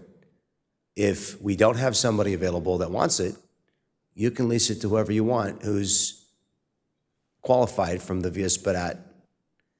But if we have two people who are the same level of need and the same on the vulnerability index, but one of them's coming from Vista and one of them's coming from, Riverside County, then we have the ability to help people stay housed in our city. So I did just want to say, it's going to be at least, a couple years before we're opening doors on these. You're probably realistically, this is a system that's kind of continuously in flux, is how the coordinated entry system works. There's a strong push for local preferences, and it's something that we're working on a regional level because so many cities want something like this. And it's something we really advocate for because we completely understand, of course, you want people from your navigation center. It makes all the sense in the world, and then there's just bureaucracies to go through. So I guess I would sort of urge as much flexibility in this area as possible now so that we can be able to design whatever works best with what the system is at the time, with a strong, urging for doing whatever it takes to try to get that preference for people that. But do you see how a point preference system gives you the maximum flexibility? 100%. If it were only us that needed the flexibility, it's just because of these tangled systems that you go through. So that's one. But there's a lot of advocacy to be done in this area. So I think it'll be something that by the time this opens is farther along and more works better for local siting. Yeah, I think that gives you maximum flexibility because if you have a vacant unit and there's somebody from Riverside that wants it and there's no one from Vista, then you can lease it to them. But if there's Riverside versus Vista, same vulnerability index, Vista gets it, right? Yeah, absolutely. Yeah. So we're going to ask council to investigate the legality of that and make sure it is legal. But I think we would like to see that because we've invested heavily. And it's right and just that the cities who invest in these products should benefit from them. We shouldn't be asked to solve the problems of every city. Every city should have a motive to solve their share of the problem, right?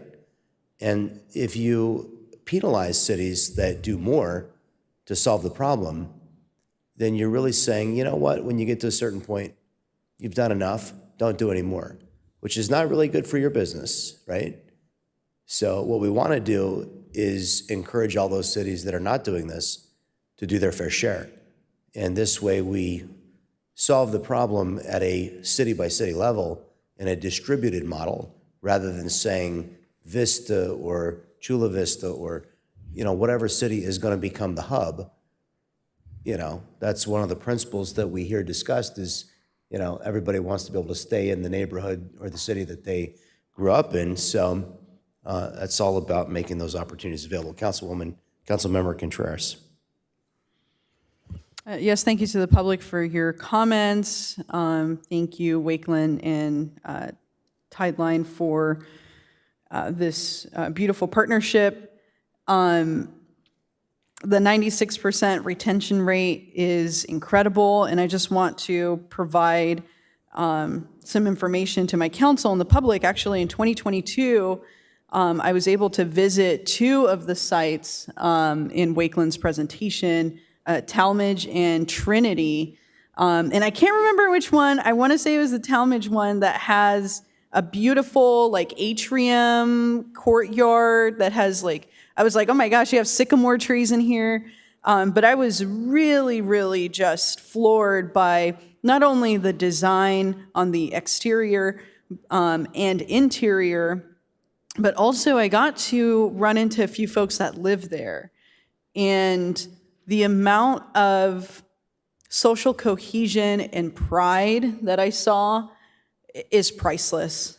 Folks were of all different types of folks living in harmony and just excited and hopeful for their next steps in life. And that's what permanent supportive housing can accomplish here in Vista, as it has accomplished in so many other areas. But just want to let you all know, I was super floored. It was amazing. It was beautiful. And I'm very privileged to have been able to see that firsthand. I do want to speak to the point system. I do recall Walter saying that is, our city attorney, saying that the point system might be going a little too far. So while I understand the sincere desire to ensure that folks here in our city are given first preference, it seems like the best way to actually do that would be with the live-work preference.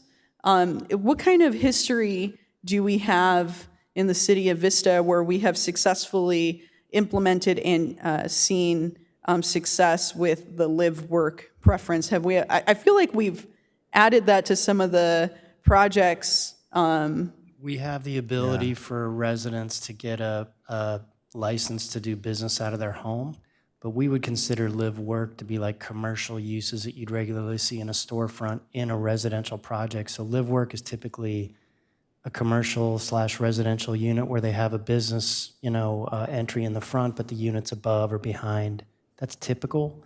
For us, we don't have any units like that in Vista. We've seen them in some other cities, but we haven't developed that here locally. Just residential projects, mixed use, that have commercial spaces on the ground floor. Yeah. So is that where we saw in the Artist Village? That would be the because there was, okay, because that's what I was thinking of. Like we saw that generate, well, I actually don't know how successful it was because of the amount of people that were accepted. Do we have an idea of what percentage were already living in Vista? We can get to that answer for you. I don't have it. Yeah. Okay. Yeah. So, but for something that doesn't have, and a member of the public brought this up, having mixed use, which I think is a great recommendation, although I don't know if that can be in line with what we're doing for permanent supportive housing, because the first floor in all of the PSH that I have visited and seen come to life, that first floor is utilized for services and community rooms, so you wouldn't be able to have those two, those two uses working in tandem, right? So you have to kind of forego the mixed use if you're going to have the services, and the population that we're looking to serve would probably need the services in order for this to be a successful housing first strategy. So, but I really appreciate that comment. one of the things that I just wanted to highlight too, when we're looking at preferences, I know this came up in our discussion as well, was transitional age youth. I think that's critical for us to look. We do have, a drop-in center this is all my district, so we're building up in my district. I love to see the creation of affordable housing, but so Lifeline and Just in Time for foster youth, those operate in District 1 as well, and so it would be great to see if there's some kind of either set aside or if this is, what I'm having trouble with is the live work, if it's not going to have a commercial opportunity. I mean, is it just a set aside that we could do, or is there another term that I'm missing? You're referring to like the ground floor space of the building. Well, I'm referring to, because what I just learned right now is the live work preference has to have a commercial component, and it doesn't seem like any of these proposals have a commercial component. We're not proposing a commercial component to these two buildings. We're proposing all of the services and the intake, so to speak, to be on the ground floor. Does that nullify our ability to use a live work preference because we don't have that commercial? That's what I'm understanding. So Yeah. I just, If I may, there's two ways to interpret it. One, city manager's correct. There's another way that, so like how Paseo Art Village, for example, right, where you have that commercial aspect on the first floor and then you have artist living on the top floor, there's that type of preference. There's also a preference for those that work and or live in Vista, have that first priority to have access to those housing units. Again, can't reserve the whole development because now we're limiting access to all, and there could be, if we have a bigger population of like, say, Hispanics in Vista, is that fair access to African American community? And that's where the gray area comes in with fair housing. So we could look at that as a preference. There's other cities like Chula Vista or San Diego that has different preferences like that. That's where the language like Chula Vista has those actively engaging in city programs. So there's stuff like that out there that we've seen. So we could at least look at that and bring it back. And then to your point, we could look at TAY units. I know North Santa Fe is the only development that we have reserved with TAY units specifically in it. So, being that close to downtown, employment opportunities, it might be a good avenue for 902 Vista to take that route. okay. Yeah, I mean, I highly implore that we investigate transitional age youth set aside, that we have not the city manager's definition of live work, but Eric, your definition of live work, especially if we've seen that in other cities they've been able to pursue that. Listen, the need is great. It's not just in Vista, and I totally understand, Mayor Franklin, where you're coming from, and I support where you're coming from, but we need to be able to stay within the law. So whatever we can do to have a preference, because the folks at the Buena Creek Navigation Center, I mean, we just had an update not too long ago, and we have a smaller population, but the success rate seems to be pretty big, and I would hate to see that drop off because there's not enough affordable housing that's deed restricted affordable, So anyways, transitional age youth, this type of live work preference, and also looking at giving a preference to folks that are within a city program would be my comments. The last thing is I would love to see the kites, our Vista sculptures, right? They're called the kites. I would love to see us just spread that throughout the city a little bit more. I feel like these two areas would be ripe for putting some more artwork. Tideline, I've been really, really pleased with the attention to detail, the cultivation of culture, and the bold display of culture. I think, what I hear from my community here in Vista, throughout Vista, is that folks want to see a lot more of that. So as we're building these units and we have, a little bit of discretion. Hey, if I'm going to give you $2 million, I want to get some more art. And we have some art, right? And I think we might have enough stands for the kites that we could probably just utilize some of those and put them, 1 or 2 kites in this area would be great. And outside of that, one last thing, please look at native plants as the preference for landscaping. I can't underscore enough how much of habitat has been lost. And we have native pollinators and migratory birds that really require native plants, and we just don't have enough of them, and we're not adding that landscaping requirement to a high enough standard, I think. That's my belief when we put projects forward. So I would like to definitely see these projects have more native plants. But thank you so much. And there was a motion, Deputy Mayor, that you made? Right. Okay, I'll go ahead and second that. Thanks. Councilmember O'Donnell. Thank you.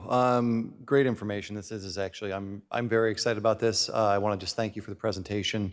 I just want to touch on something that Councilmember Contreras said, because one of the words that I highlighted was vibrant. And Tideline's done a very good job of making the community look vibrant in the areas in which they've built. So I hope that we can incorporate that into these buildings as well, because it really does beautify the city, it beautifies the whole area, and it will just be a direct connection through Santa Fe. So just great job on previous ones. I will agree with the kites, as well as making sure we utilize native plants. Maybe a butterfly garden, if we can get one in there. The monarchs need it. They're dying all over the place. And I know Mr. Hood would love to see a monarch garden in there. So maybe think about that if we can consider it. I think it'd be a great idea. Regarding the point system, I don't disagree with the mayor. And one of the things that I talk about all the time is the need to have affordable and available housing for the people that grew up in our communities here, regardless where they live, because a lot of people are getting forced out.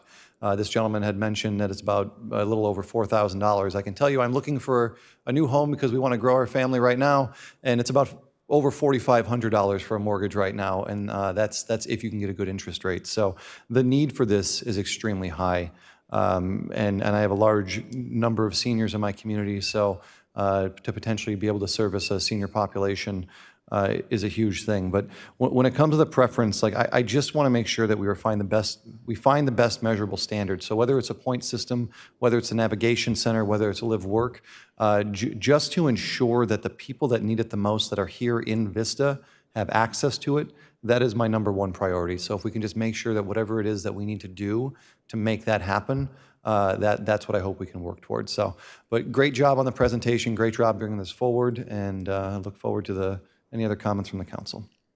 I would just underscore that first and foremost, obviously, I'm asking council to investigate the legality. I'm not implying that we should do anything that we don't know is consistent with law. But if we do not have a preference for local residents, then what we're doing is we're enabling cities like Encinitas, which have long struggled with a lack of compliance with the state's housing law and have not provided the affordable units. And I don't mean to single them out, but they've had a long problem with it. You're basically incentivizing their bad behavior if you say every city should have it, and you want to build an outsized share of it in Vista. What you're saying to other cities is, don't worry about it, we got it, right? What we should be saying is, hey, we've got Vista, we've got our population, what are you doing for your population? So in my opinion, that's incredibly important. Who built the first affordable project on Paseo Santa Fe, the one south of Vista Village? Community Housing Works. Affirmed. Community Housing Works, if I remember correctly. Affirmed, I think. That's my fault. Mr. Conley says affirmed. Yeah, so Affirmed built that one. Community Housing Works built Paseo Artist Village. Right. Okay, so I just want to point out with regard to the mixed use comment, Affirmed, we asked them to build commercial on the first floor.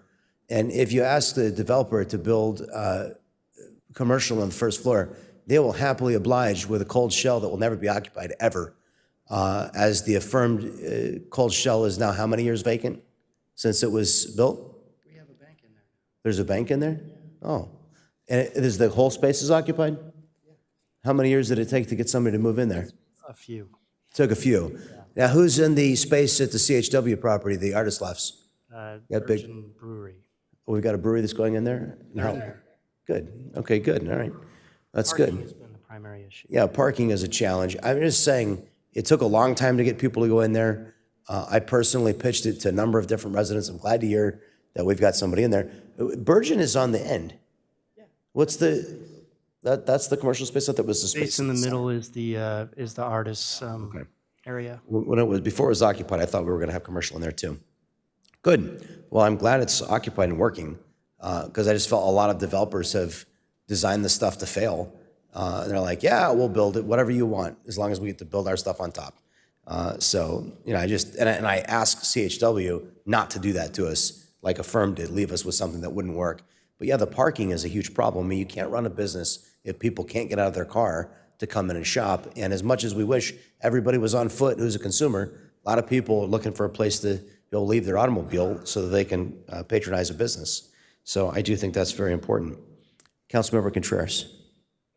Not that I want to argue, but I totally get where you're coming from about like, hey, Encinitas, first of all, they had this law that was passed that made it ridiculously hard for them to be compliant with their housing element. But in any case, we just can't, there's certain things that we can't do because it's against the law. So, you know, whatever we can, I love the way that Councilmember O'Donnell said, you know, provide the flexibility. Can we do transitional age youth? Can we do this live-work preference?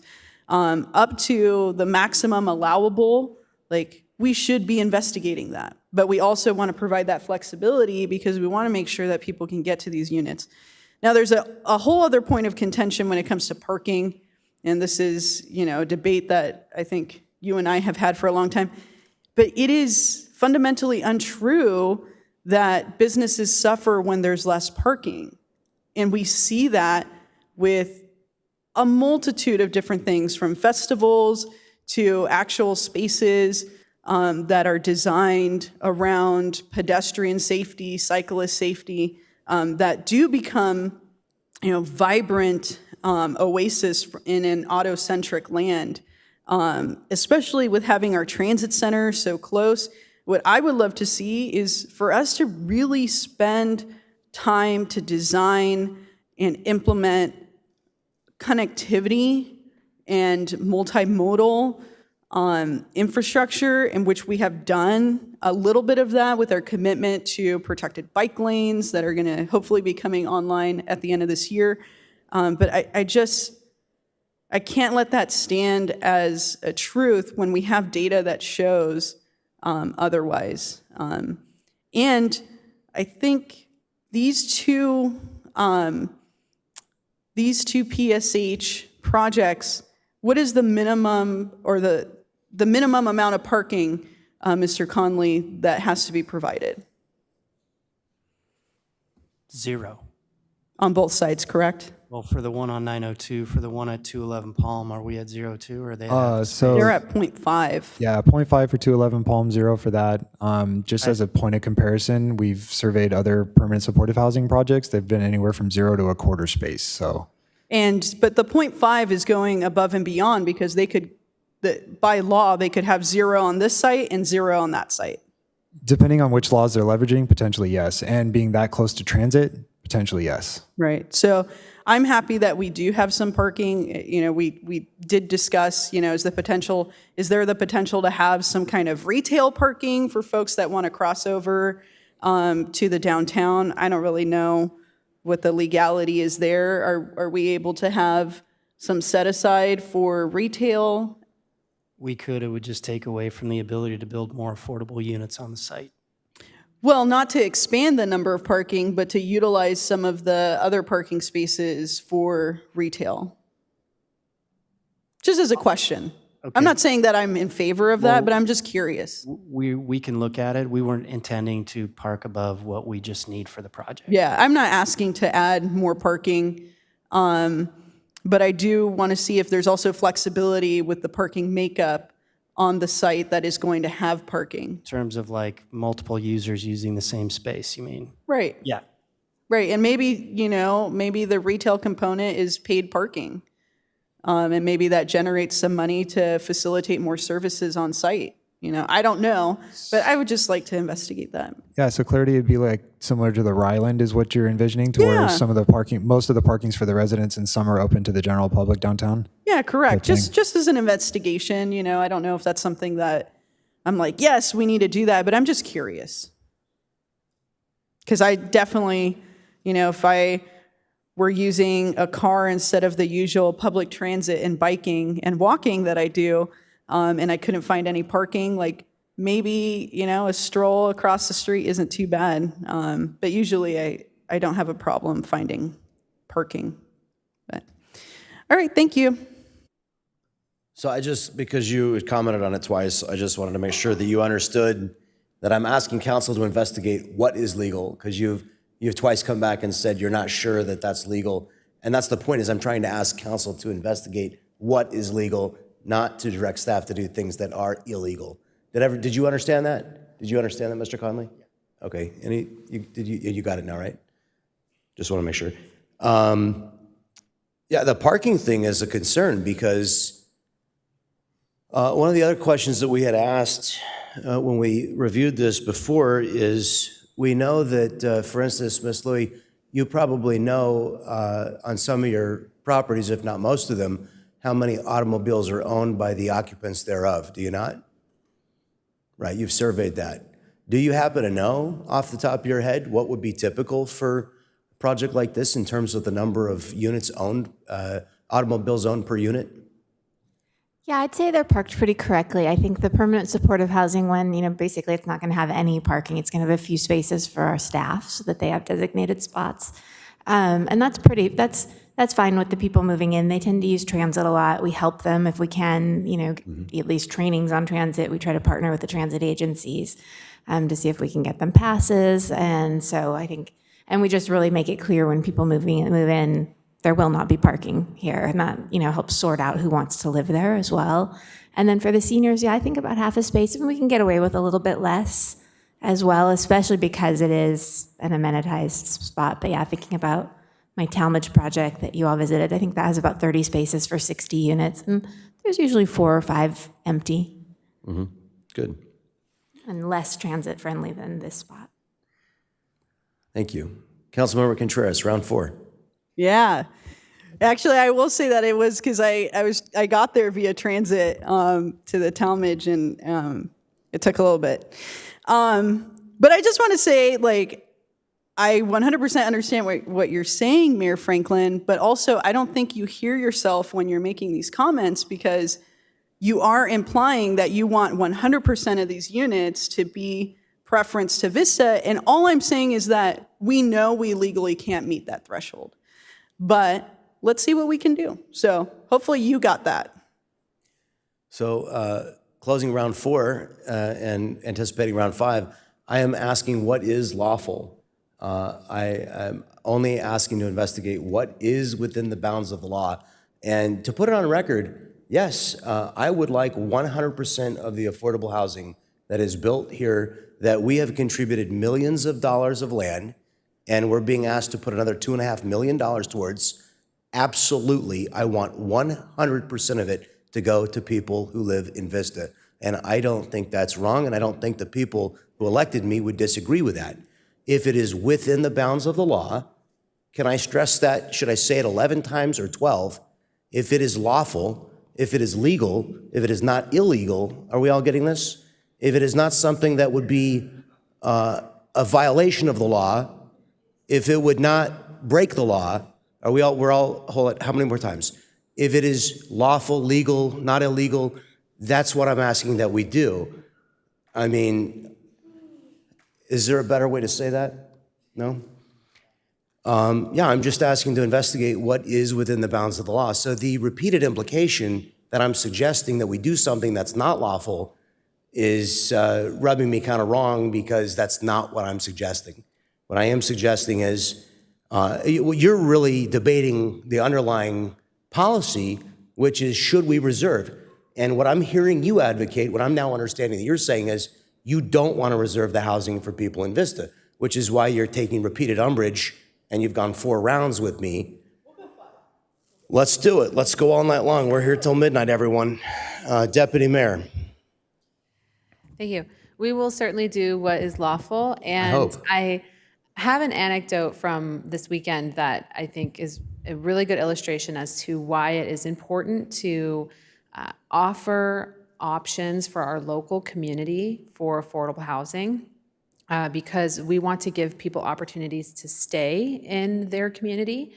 This weekend, I was in my neighborhood, which is by the Vista Transit Center, and I witnessed a woman collapsed, and she was an elderly woman, and she was coming from the Plymouth area, and she was actually headed to transit to go back to her home in San Diego. And in speaking with her, and we were able to get the fire department to come out, and there were 2 very kind gentlemen who actually helped her, get to a safe spot. It was really wonderful to see everyone being so helpful. But in that situation, learned that she was from Vista originally and moved away from Vista, could no longer afford it, and she was actually coming back all the way from San Diego using public transit that day to visit friends and family that still lived in that neighborhood. And she collapsed on her travels back to home. I don't want anyone to have to travel that far from their home. I want them to be able to stay in their home. So there really is a very positive opportunity that we can create. And in whatever way is possible, let us try to provide opportunities for our community to stay in our community. Councilmember Contreras. Just a question, just to clarify. Are we legally allowed to have 100% of the units available to Vistans as a preference? My understanding is no, we would not be allowed to set aside 100%. Okay. But we will evaluate all options. Great. So I just think it's like ridiculous because honestly, that is exactly what you've been advocating for. And I wish we could do 100% local preference. Yes. Vista, we're giving you all these affordable units. Come, I can guarantee all of you will be there. Legally, we can't do that. So I hope that now you understand that you're 100% wrong. Anyways, please, if you haven't come to our council meeting before, this is the type of entertainment that we have while we're making really important decisions.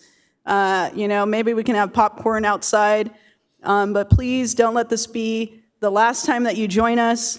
Your comments make a big difference and they help move this council in the right direction. Thanks. Councilmember, there's a nuance to what I have asked council to investigate that you seem not to understand, and it is the differential between a set-aside and a preference program. What council has indicated is that a set-aside program is not lawful. That's not what I asked council to investigate. I asked council to investigate a preference program, one that would not prohibit others from obtaining, but would give a preference to those who live in Vista. It would not leave units vacant while they await somebody who is homeless from Vista, would accommodate people when those units are available. I hope now you understand the nuance of my point. And council, our city attorney, indicated in our last meeting when we discussed this that might be lawful. And so you have a better understanding of the law than our council? Go ahead, please. Do you have a law degree? I didn't know that you did. No one except for the attorney has a law degree that's sitting up here, Not that I knew of. but you're still not getting it. We cannot, whether it's a preference or point system, we're not able legally to have 100% of the units for Vistans. I wish we could. So we're going to investigate the maximum threshold, and now we'll have that as institutional knowledge moving forward. So amen, hallelujah. I wish you the best of luck. You're not seeming to understand the parameters that we have to work in, but regardless of, the understanding of it, we're going to get these units, and I cannot wait to celebrate the opening of these 2 PSHs. So you don't understand the nature of my inquiry. Mr. Chung, our city attorney, and Ms. Guy, our assistant city attorney, have both indicated that they are not aware of exactly what the confine of the law is with regard to a preference system. They have made that clear that they will investigate it. They have made clear that they do not have a sufficient understanding of that area of law to opine with certainty this evening. Is that correct?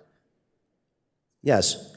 So, and I appreciate you offering your amateur legal opinion and your uncollegial approach, and you're insisting that you have a superior understanding of the law to our attorneys.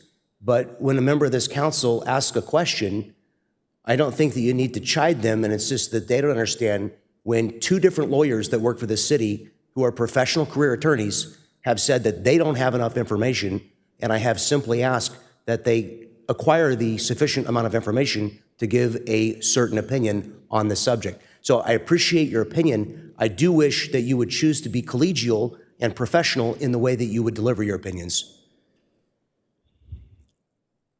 Did you seek recognition again? You're next on my list. No, I don't think for some reason I didn't get taken off, but Then it Councilmember still O'Donnell. stands that we can't have 100% preference. I don't know what the situation I don't is. know why you can't just let the city attorney do the research and They come back and will. give us the information. I'm Yes, not, I understand I that. seconded the But motion. It's part of the motion. Your absolute need to, to overcome me with multiple comments insisting that I'm wrong, when even the city attorney and the deputy city attorney have said that they're not sure of the answer and they'll come back with it. I just don't understand the need for that lack of collegiality. Councilmember O'Donnell. I love you. Have a great day. So just for clarification to our city attorney and staff, as I stated earlier, can we please find the best measurable metrics to create the greatest outcome for Vista residents to inhabit these locations? Yeah, we have a clear understanding and we can Yes. look into it. Thank you. Can we please take a vote on this? We have a motion and a second. Please cast your votes.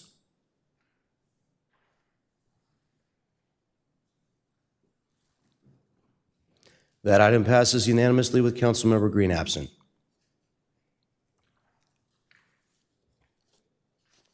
That'll bring us to our second public hearing this evening.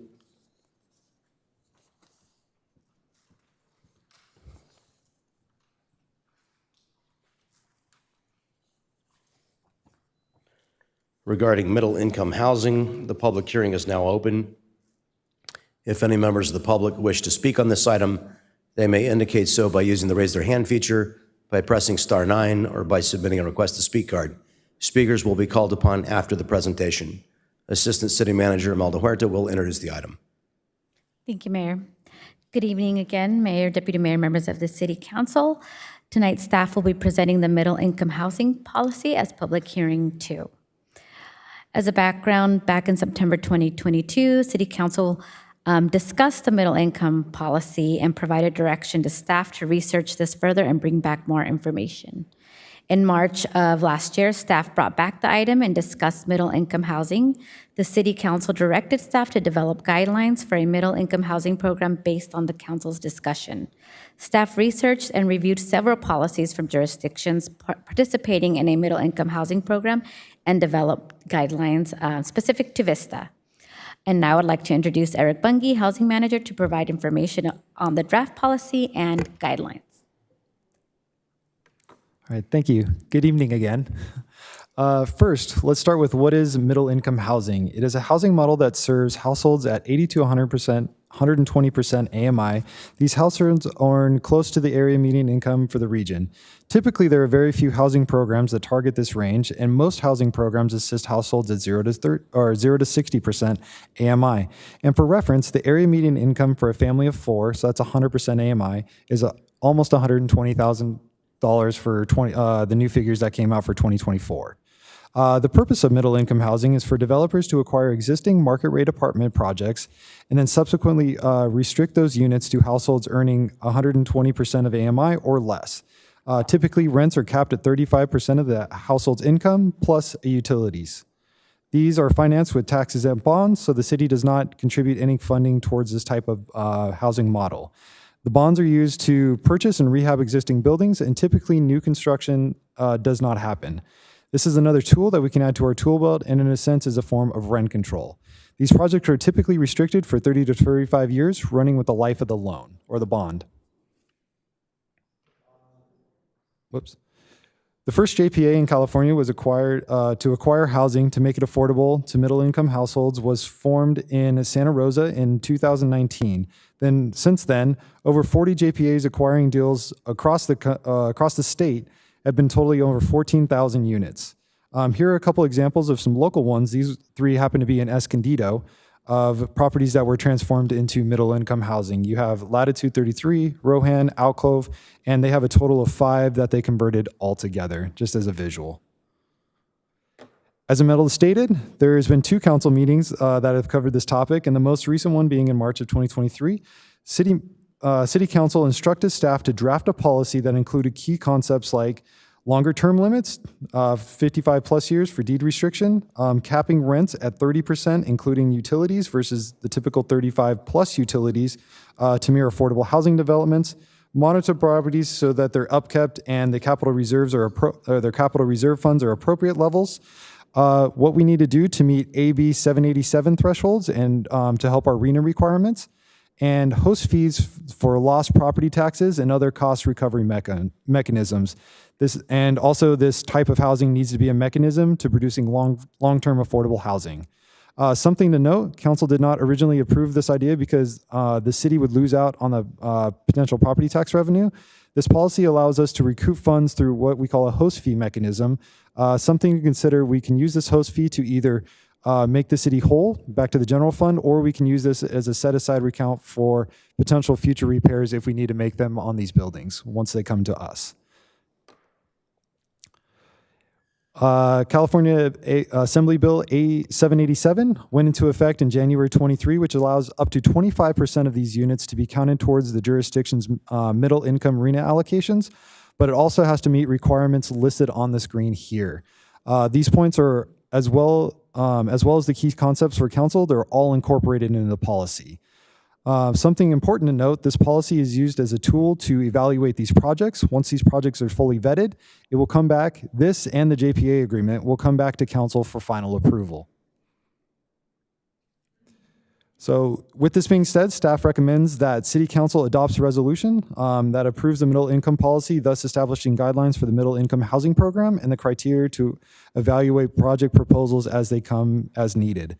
Also, something important to note, for the record, on page 6, section 2, section A, there's a language mistake that needs a slight edit. We called it the word policy needs to be switched to concept when we're referencing balanced communities. So a slight error needs changes for the record as well. Thank you. We have 2 public speakers who'd like to be heard on this item. We'll start with Joe Hood, and then we'll hear from Anthony White.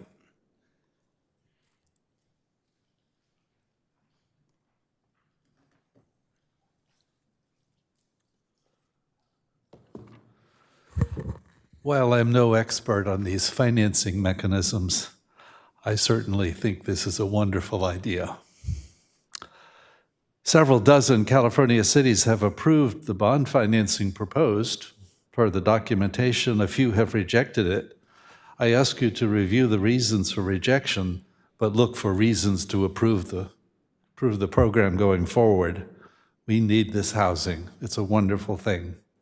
As in my comments on PH1, let's please demand design for green living, including microgrids, no heating or cooling systems.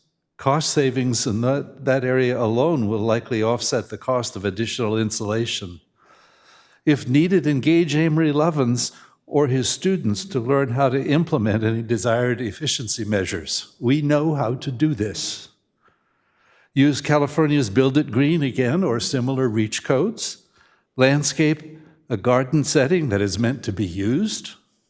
Prohibit parking spaces. Let's make these homes regional showcases of climate-efficient design. If needed, issue a new RFP to locate a design firm committed to climate-safe design and construction. Let's move ahead as quickly as possible. Good work. Thank you. Anthony White.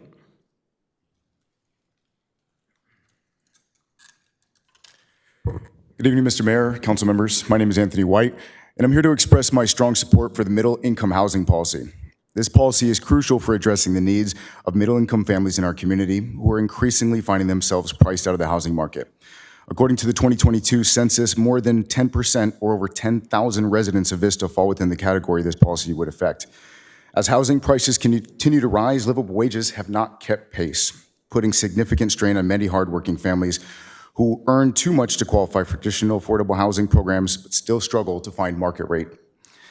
Middle-income families are the backbone of our community. There are teachers, nurses, first responders, and many other essential workers who contribute daily to the well-being and prosperity of Vista. Ensuring that these families have access to safe, stable, and affordable housing is not just a matter of fairness, but also a critical investment for the future of our city. By implementing this policy, we can create housing opportunities that allow middle-income families to remain in Vista, contributing to the diversity and stability of our community. Vista First.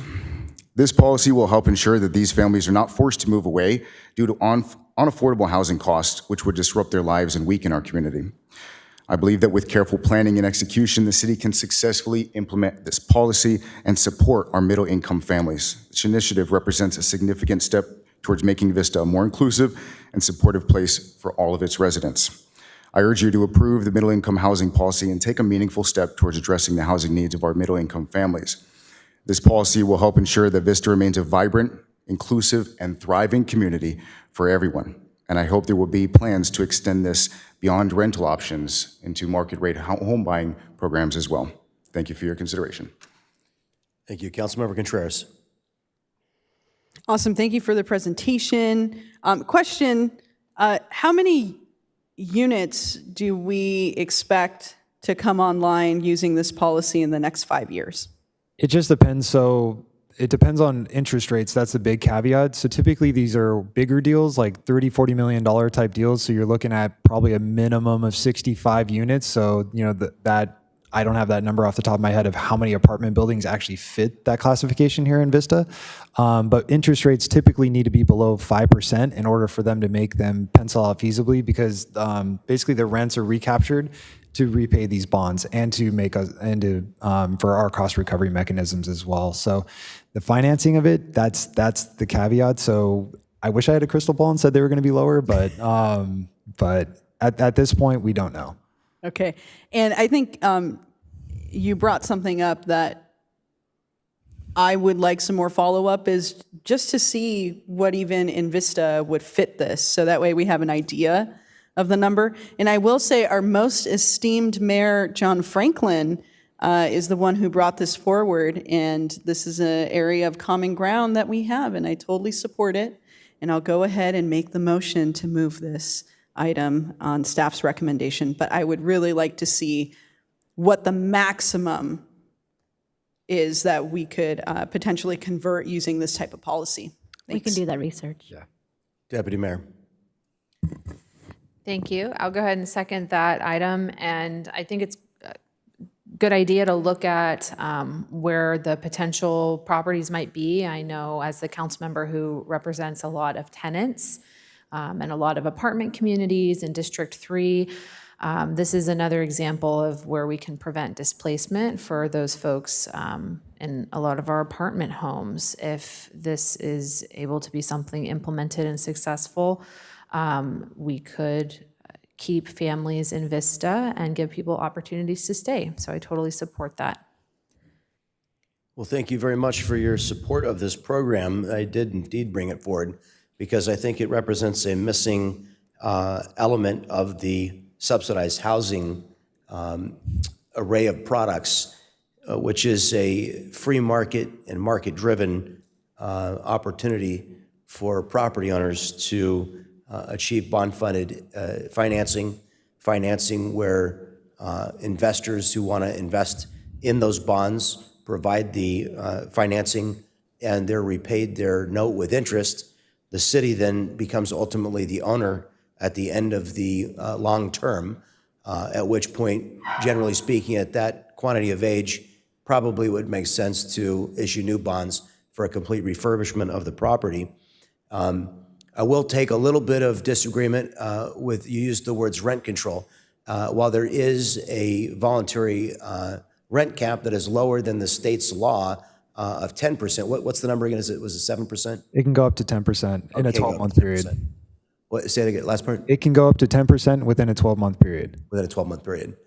So I had thought it was lower than the state's housing law, or maybe that's because this program predates the new state law. Sorry, that is the state law. So these typically go up 3 to 4% annually, depending on what their projections look like for the rents. But there's a voluntary cap that they agree to.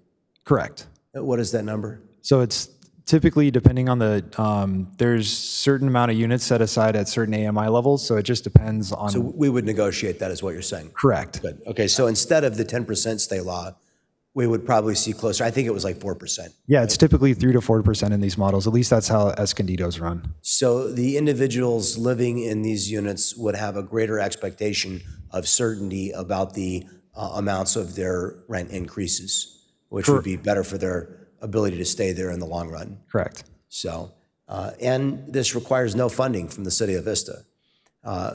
City councils, long before any of us now serving, had rejected this idea in Vista because at the time, the host fee concept had not been pioneered. And at that time, the fact that we had to give up our property tax revenue was a significant disincentive. But the host fee concept has figured out how to replace that lost revenue so that the city is made whole. So it's really, I think the program's come a long way. Interest rates do need to come down a little bit before it can pencil again. But the proponents of these bond-funded projects have asked us to have a policy in place such that when interest rates do come back down, that we will be ready to build some of these projects in Vista.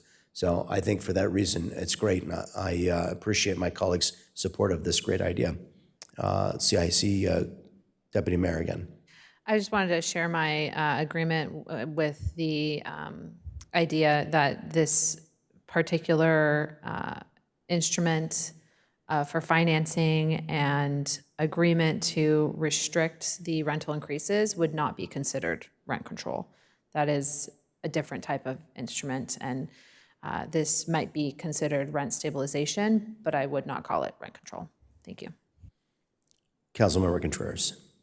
Also, I just wanted to add to my motion, because I didn't close the public hearing, so I need to add that officially we're closing the public hearing. Thank you. Okay, we have a motion, a second. Please cast your votes.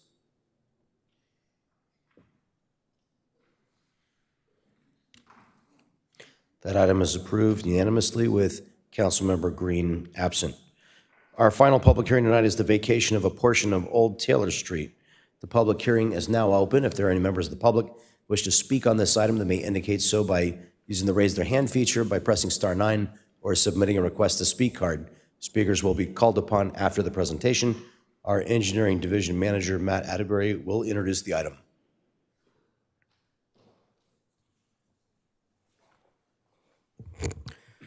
Good evening, Mayor and Council. My name is Matt Atterbury, CIP Engineering Division Manager. I'm here to introduce Bill Tuck, our right-of-way agent for this item. Good evening, Honorable Mayor, members of City Council. I come forward today with you with the vacation of a portion of public right-of-way located along the frontage of 1070 Old Taylor Street, which is along the frontage of Fire Station number 3. Due to utilities being present within this easement vacation does require a public hearing.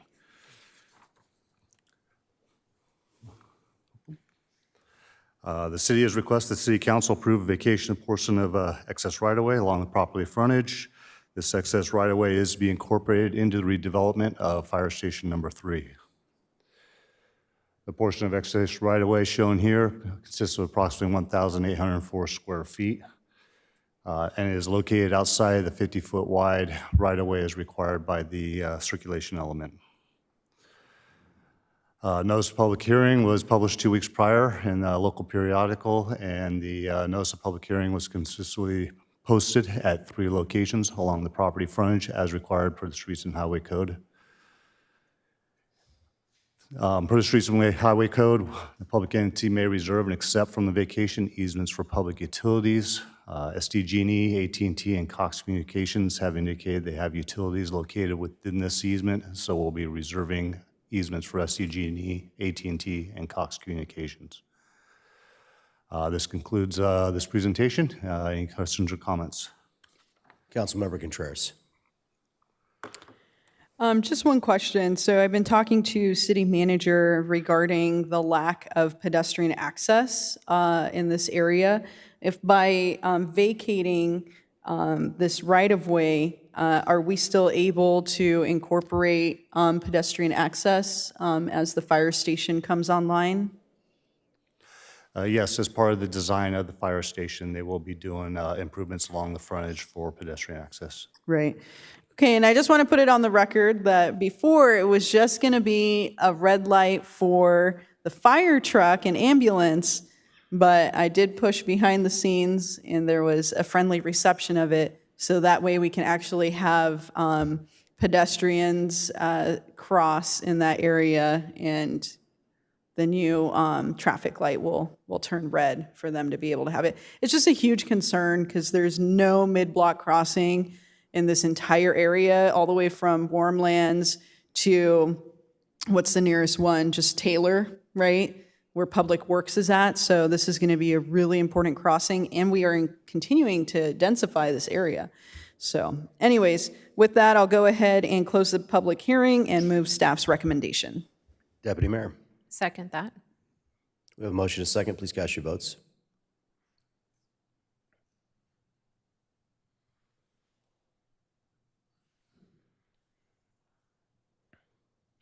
That item is approved unanimously with Councilmember Green absent. That'll bring us to our first discussion item this evening regarding a commercial cannabis equity program.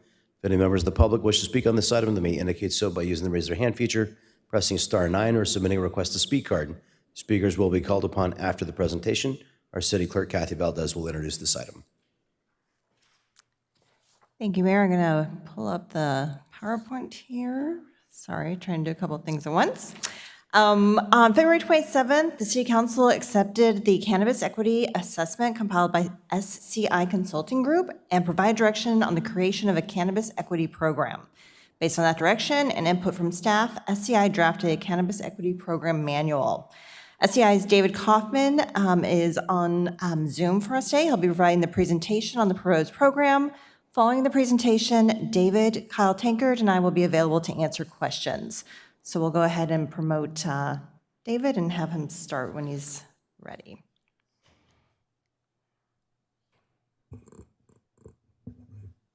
Okay, here I am. Thanks so much, everybody. Sorry I couldn't be there with you. Just want to run through the background. I think is the next slide here. So there was a California Cannabis Equity Act that was passed in 2019.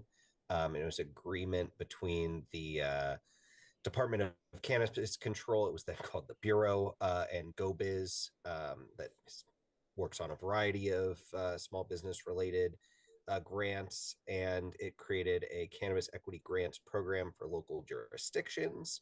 And then fast forward, the city of Vista was awarded one of these grants for $75,000, a type 1 grant that is usually used for social equity assessments. And that was adopted in February. And with that, we were then moved to develop a local equity program. And in order to do that, we went through with building a manual, and that manual provides a structure and framework for the program. It defines the eligibility criteria for the program that we'll be running through in future slides, and the services that would be provided. It also gave city staff authority to develop and administer these specific programs when they were developed. So moving on to the eligibility criteria, just the framework of what we're looking at, it establishes who would be qualified to participate in the social equity cannabis program. And once qualified and admitted to the program, participants will have access to a set of services that we'll run through later in this presentation. So to make it as simple as possible, applicants must either be low income or have a cannabis arrest or conviction. But more importantly, they need to have a residency connection to Vista, and there's a variety of ways that can be established. So for the first criteria, potential, you have low income, so it's somebody who would qualify by having a household income below 80% of the area's median income in San Diego County in either the preceding year or the current year, and a net worth of less than $250,000.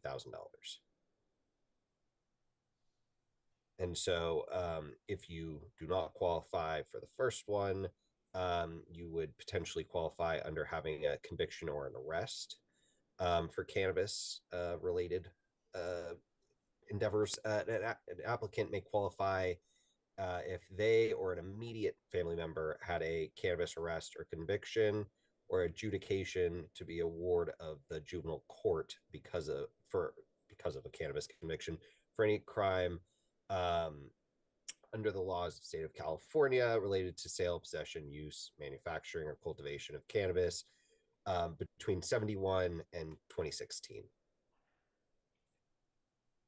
And so if you have one of those two, you then need to be able to prove you have residency within Vista. So all applicants need to have one of these 6 residency requirements.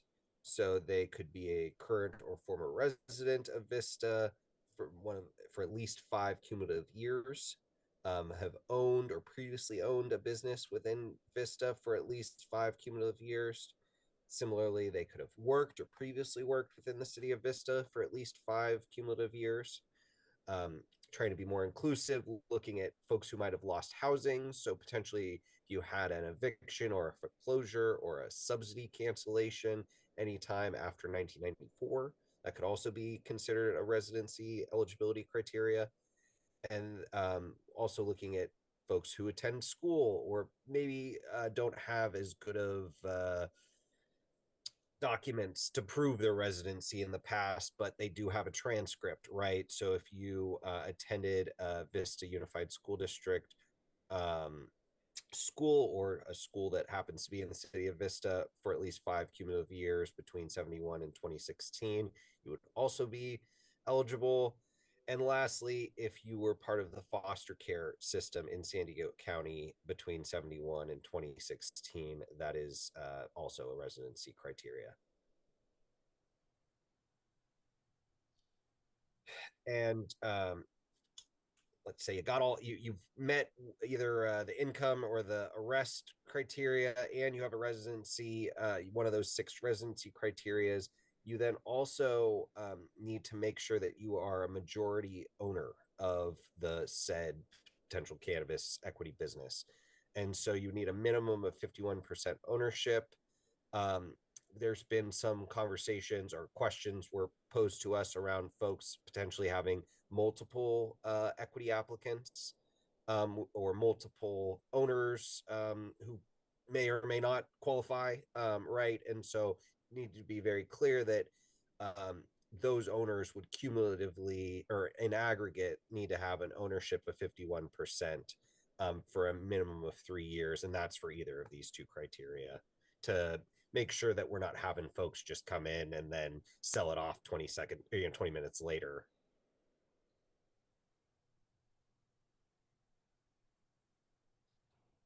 And so, okay, you've met these criteria, you're a 51% owner. We want to now walk through some of the services. These are the baseline services that we think we'll be able to provide to the social equity applicants. So that would be fee waivers, right, for some of the fees that they would have to pay, both the state and potentially with the local governments around licensing and those types of things. You have application assistance. These applications for folks who haven't gone through them before can often be pretty confusing and just time consuming. And then in the same vein, application priority processing, right? If it takes a long time to put those applications together, but it also, there could be other folks applying ahead of them, I guess, who would give preference to these folks to be able to get through that application processing. Provisional approval would be potentially something that could be given to folks when needed if they're having some trouble kind of in that application process. And then staff support, having some kind of quarterly check-ins for that 3-year social equity ownership period. And then lastly, a promotion of the Public Defender's Office Fresh Start program for record expungement, assuming you have one of these cannabis convictions or you're employing folks who potentially had cannabis convictions. Helping those applicants get their records expunged could be really helpful. So those are the baseline ones, right? And so based on applying for potentially some other grants that we'll discuss later on here, there's some other services that could be provided. So direct grants would be trying to get that money directly to these social equity applicants in order to help them get their businesses up and running, or a variety of different ways they could use that money to help their business through this process. Technical assistance around how to operate the business and just general business education type of services. There's a whole laundry list of different classes and different things in different jurisdictions to help social equity programs and folks in those programs succeed. Legal assistance. There's a lot of state, local, federal rules that folks need to follow. And that's just for cannabis, let alone just how you run a business in general and all the legal considerations that go into payroll and the variety of concerns that folks would need there. So there's potentially some funding that we could provide to applicants for legal assistance. And then workforce and small business development. There's different services and grants, both through GoBiz and through the city could provide for workforce development, and then regulatory compliance training, just what the state requires you to provide for inspections and just on a day-to-day basis to be compliant is pretty time consuming. And so getting training for folks around how to stay compliant is really important.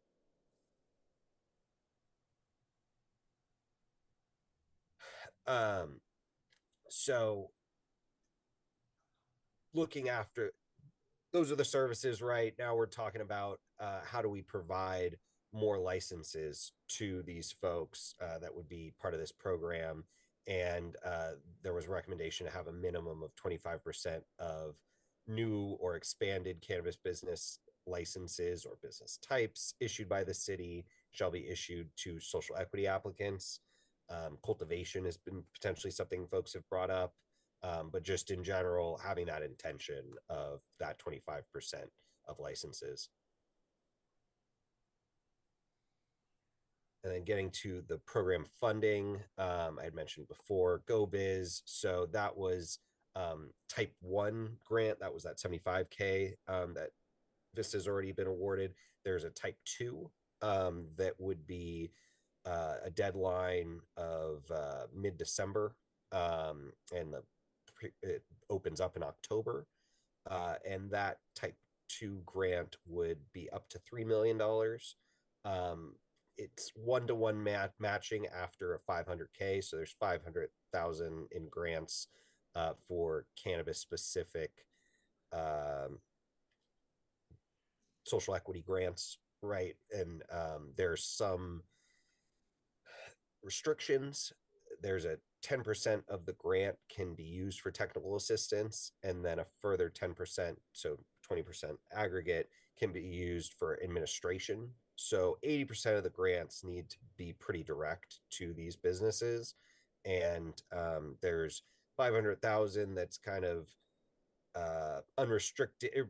There's no matching requirement for, and then there's an additional 2.5 million that would be available if there's 1-for-1 matching funds to be included in a grant solicitation that, as I mentioned, is due in December. And further, there's been desires around community reinvestment. And so separate from these grants, right, there's a desire to have an allocation of a minimum of 10% of cannabis tax revenue towards a scholarship program annually.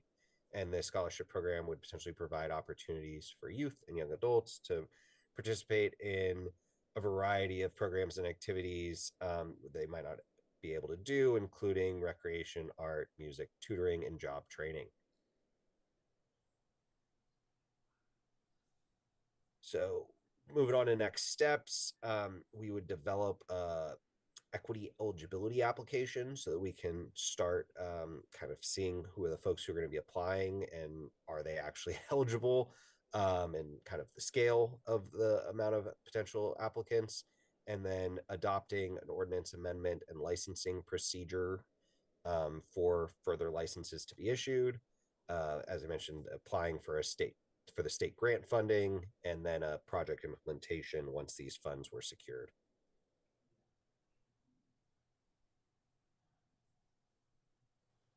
So I think we were going to pass the mic back, but I'm happy to do this slide as well. So these are just staff recommendations to adopt the resolution adopting the Cannabis Equity Program and directing staff to develop ordinance amendments to create licensing opportunities for equity applicants. Thanks, David. Thanks. Okay. So that's what I've got. I think we're moving on to questions now. Let's see, do you have any questions before we go to public comment? We had 4 members of the public that like to be heard. Thank you to our presenter. We'll come back to you if we need you. Start with Joe Hood, followed by Terry Best on Zoom, and then Armand King and Megan Stewart.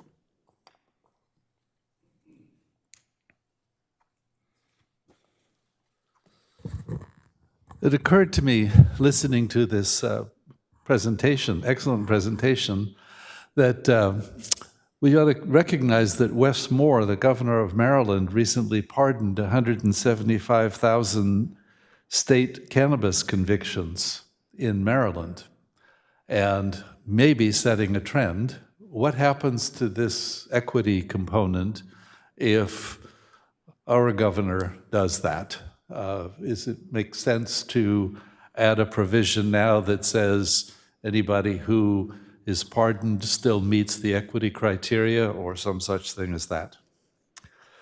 With respect to Vista's proceeds from the cannabis sales and the community reinvestment, fantastic to fund programs for youth, but I was especially struck by the folks here earlier tonight who were providing food to families that need it. It sounded to me like they could use some funding to support more activity in Vista. Why don't we provide some funds to those folks to, in turn, provide more wonderful food for our needy residents? Also, you probably know, I think it's Spring Valley turned down 150 tiny homes that the state was prepared to give to San Diego County. Somehow Spring Valley got nominated and they said, no, this is, we don't want these folks.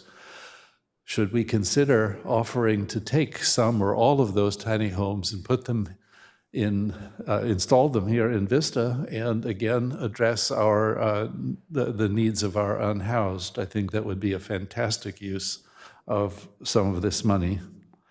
And further, clearly the unhoused people in our community need substantial services. We could certainly use some money to facilitate those health and mental health, job-seeking services and the like. Let's use the money to support the people who need it most in our community. Terry Best on Zoom, followed by Armand King.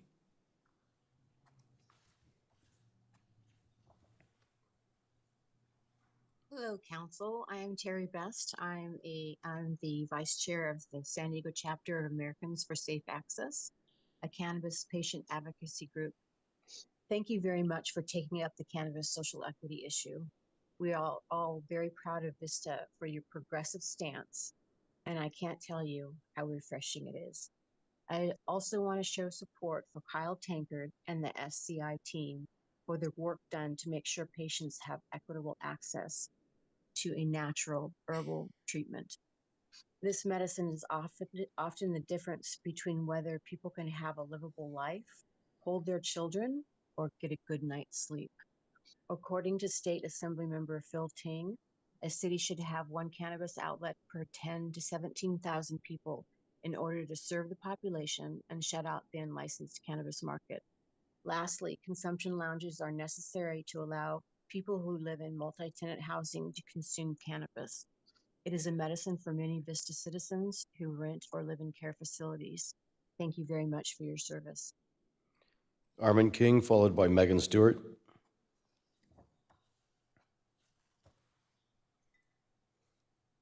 Hello, thank you very, very much for this very important topic. And I am wholeheartedly an advocate for cannabis social equity. Thank you for having it. And thank you, SCI, for the work that you are doing. I have to point out, I was just recently on the community information session, maybe within a month ago, and the eligibility criteria that was just presented is different from what was just presented to the community. And the key ingredient that's different than what was presented. And I have a screenshot here because I did that of the proposed eligibility criteria, and we must take note of this. You cannot, no question, you cannot make residency a requirement for the social equity program. It is a federal law, and people with communities with social equity programs that have had this across the country have been sued, primarily by a law group based out of Southern California. And so with this, having that eligibility criteria that's violating a federal, I believe it's a dormancy law, it's going to tie up the program. So please look into that. We want this to be a success. And what was presented in the community information session did not have that as the requirement. There were 4 options under item 3, proposed eligibility criteria. So there's 2 different things being presented here. Do not let that slide and slip by, so we can have the best program Vista can have without being tied up in litigation. That's all. Thank you very, very much for this work. This is going to be a great program. Thank you, Vista, for taking the lead. You are setting precedents in San Diego County. Thank you. Megan Stewart, followed by Katrina Priest. Good evening. Thank you for the opportunity to speak. My name is Megan Stewart, and as someone with an experience in both public health and social work, I'm here to voice my strong opposition to the Cannabis Equity Program.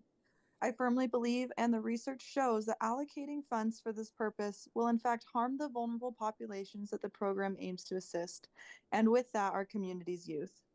Marijuana use has been associated with various negative effects on individuals and communities. Investing resources into more marijuana businesses with potential health and social repercussions seems counterintuitive, especially when targeting socioeconomic groups that may already face numerous challenges. Rather than fostering true equity, this approach may intensify existing issues, such as the lack of tutoring or mentoring opportunities, or education achievement, or poor mental health outcomes. The assumption that supporting the marijuana industry will automatically uplift disadvantaged communities oversimplifies complex socioeconomic issues. A more comprehensive and evidence-based approach to addressing inequity would likely yield more effective and sustainable results. I'd like to strongly urge the Council to oppose the Cannabis Social Equity Program and instead prioritize initiatives that will genuinely uplift the well-being of all members of the community, including our youth. Thank you for considering these concerns. Katrina Priest, followed by Megan McCall. Good evening, Vista City Council and Mayor Franklin. I'm Katrina Priest. I'm a middle school teacher, a mother of 3 teens here in Vista. I question that Vista seems to be poised to give away taxpayers' money to enable more marijuana businesses in our city under the guise of a socially equitable cannabis program. Community members have tried to provide research regarding potential with more marijuana businesses for increased youth access, marijuana normalization, amplified mental health problems, and reduced vehicle safety from drivers under the influence. Educators like myself and youth advocates have deplored the high potency flavored marijuana products sold in marijuana storefronts that have fueled the epidemic of youth use. I am very concerned about expanding the number of pot businesses that primarily sell these marijuana products that are smoked or vaped. We know that the Vista's marijuana storefronts are already very active on teen social media advertising their products. Addiction is a pediatric onset disease, so preventing young people from beginning drug use gives them the best chance at fulfilling their potential. The importance of averting the initiation of harmful drug use cannot be underestimated. And as a parent of 3 teens who have a wide circle of friends, which I entertain often, the damage that even more pot shops would create is immeasurable. I don't feel that there's anything equitable about this proposal. It will create far more problems than solve. Thank you for your time. McGain McCall, followed by Judy Strang.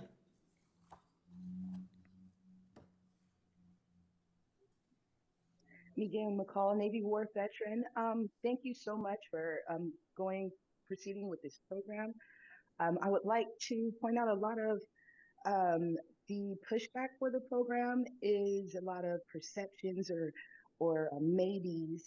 You know, maybe there will be more use, and I would just like to point out that more marijuana businesses puts more eyes on the product, taking the product out of the streets and into the stores where everything is regulated and it actually is safer. Consumption of marijuana is here. That is not the argument. Uh, we are trying to benefit from something that is going to be here regardless. So we might as well take advantage of the funds. And I would also like to second the first gentleman that spoke. We should use some funds for helping feed the homeless and house the homeless, along with educate our youth. There should be enough funds for both of those things. So thank you so much for looking past rhetoric and propaganda and proceeding with this program. Thank you. Okay, the opportunity for public comment is now closed. Our final two speakers are Judy Strang, followed by A. Jones.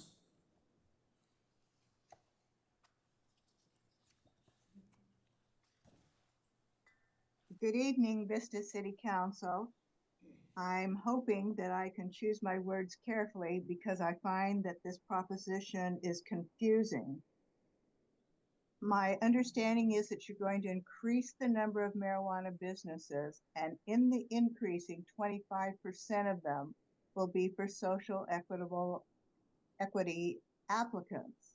I thought this was supposed to be a total social equity program. And now all of a sudden it just seems to be a guise of increasing the number of storefronts and other marijuana businesses. So I'm confused by that. And it seems to me that what you're offering is this opportunity of the city staff to provide all sorts of assistance to applicants. Doesn't this seem a little bit to you like soft racism? Couldn't we do a lot more for people who wanted to start a small business than to assist them to open a pot shop? I think this would be a glorious opportunity. Instead, if we're going to put staff time and money into this, that we give a far ranger opportunity for our citizens here in Vista to operate small businesses. This is small thinking on my part if we want to change the course of people's lives. And I do think it's important to realize the Department of Cannabis Control does almost nothing in the regulation department.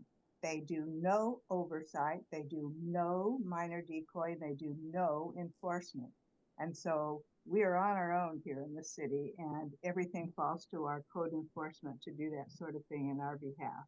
Thank you for letting me share my concerns that this program does far more harm than any possibility of good. Our last speaker is A. Jones.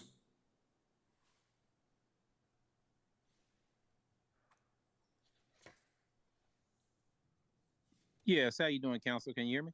Yes, we can. Yes, I'm not sure. I think some of the last couple of callers called in. I think they're mistaking. You have to be an adult. You have to be at least 21 to go inside of a shop. That's the illegal business they're talking about. This will disrupt the illegal business. Also, this program, it's an investment. It will help generate money for the city of Vista with the taxes. So they're mistaking when they're speaking down on this program. I think it's a great idea. So, with that being said, I think you guys are on the right path with the social equity program. And as far as addiction, there's nobody's addicted. There people are addicted to prescription drugs, methamphetamines. This is cannabis. It helps sick people. I have someone very, very sick right now with cancer. That's the only thing that the cannabis is the only thing that's working for them. That's pretty much all I have to say, but thank you for listening. Thank you, Deputy Mayor. Thank you. Thank you, everyone, for your comments. I know that our council has worked on this item for a number of sessions now, and we have the opportunity to move forward with a program. And the approval of this resolution tonight will allow us to implement statewide programs and set aside opportunities for people who have lived experience or those who have been impacted by historic cannabis laws to engage in the market, in our local cannabis market. I also know that the decision before us today, it doesn't necessarily cover all of the public's concerns. And from some of the comments tonight, it's clear that the public is also concerned and wants to know, how does the city intend to spend the tax revenues that we receive from these businesses within our market? And I think that this would be a good time for us to, as a council, provide a little bit more direction to staff and provoke a conversation that would allow us to come back at future sessions and review a policy regarding cannabis revenues or surplus cannabis revenues. This is something that we review more so on a year-to-year basis. When there are surplus cannabis revenues, we have allocated millions of funds to programs throughout the city that are beneficial. But as the public is calling for us to implement equity as it relates to cannabis in Vista, I think we must adopt this program to give people who are impacted a better shot at engaging in the market. But we also should come around the table and discuss how we intend to spend these revenues. These businesses are profitable and they are highly taxed. And that impact is felt in our community. The customers of these businesses have to pay higher taxes than any other product. And the business owners are burdened with the tax, yet they continue to invest in our community and provide this economic benefit to the city. So I really do believe that it would be a benefit to our council and even to our administration. I've spoken with the city manager about this, that our city staff would benefit from guidelines related to surplus cannabis revenues, because on a regular basis, staff is coming before the council with a myriad of suggestions as to how we could benefit the public with these revenues. And if we are to take an equity lens and apply it to these revenues, what would that policy look like?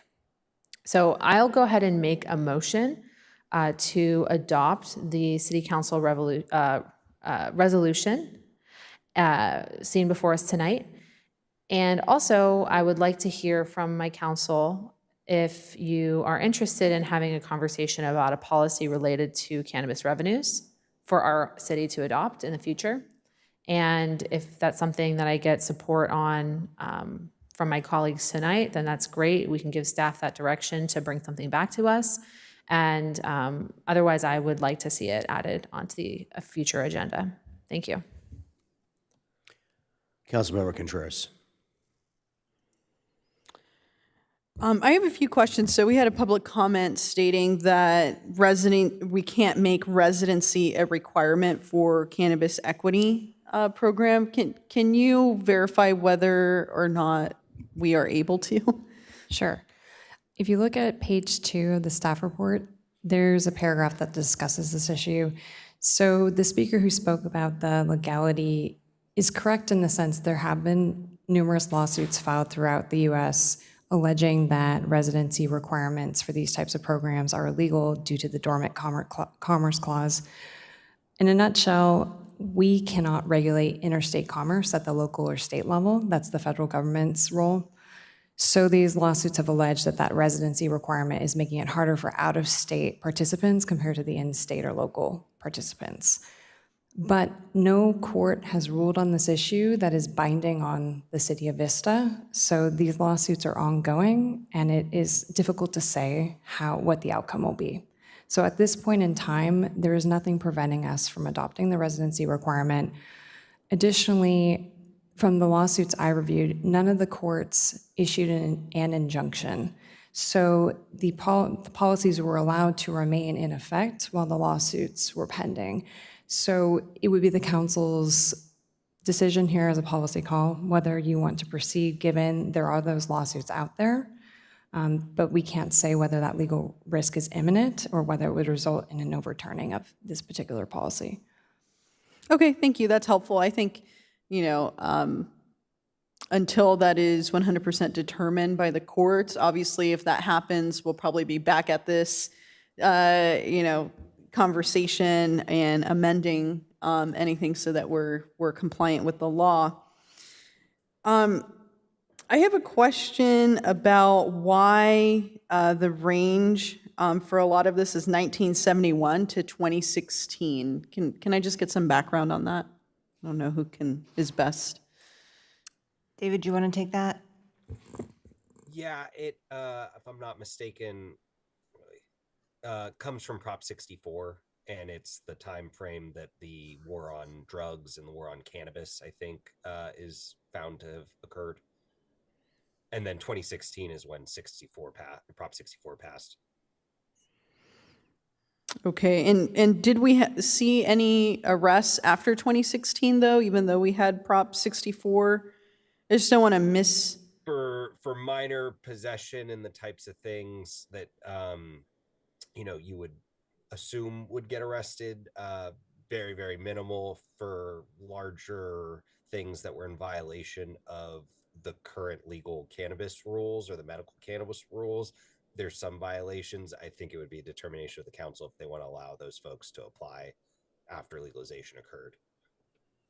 I think if we're talking about a social equity program, I really wouldn't want to leave anybody out that was impacted. So I would be in favor, I guess it would be until, I don't know what date we want to put on there, but yeah, to present would make sense to me if that's amendable to my council, just in case there were any incidents that occurred after 2016, because I want to ensure that we're allowing everybody who has been impacted to proceed in this program if they so choose to. Now the $500,000, that's something that we're 100% at the City of Vista eligible to pursue with, and anything after that would be matching funds. So is my math right in that essentially in order to get the full amount of matching funds minus the $500K, we would need to put about $1.2 million of our own money to get that full $3 million? Is that correct, or? It'd be about 2.5. I mean, if you're eligible for 3, there's really 2.5 they're eligible for, and you'd have to put you'd get 2.5 by putting 2.5 in. I see. Okay. Yeah. Thank you. I appreciate that clarification.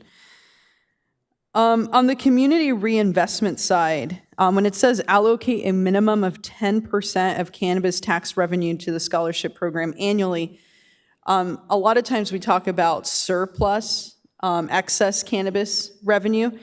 Does this mean to say that we're not looking at the excess revenue, but we're looking at the full allotment of cannabis revenue? Can someone clarify that for me? So the intent is that the cannabis revenue the city receives, so yeah, it'd be 10% of the total amount that's received is what's proposed. Okay. And the scholarship program, does that only pertain to any program that is currently in effect? Or could that also go to a program that, because right now we have about $150,000 that go to recreational scholarships that are cannabis sales tax? Actually, we have more than that. So we had more funding was allocated this past year, but we also had some leftover from the previous. So in fiscal year 23-24, we allocated $697,000 to 1,723 youth. Okay. So that's an existing program.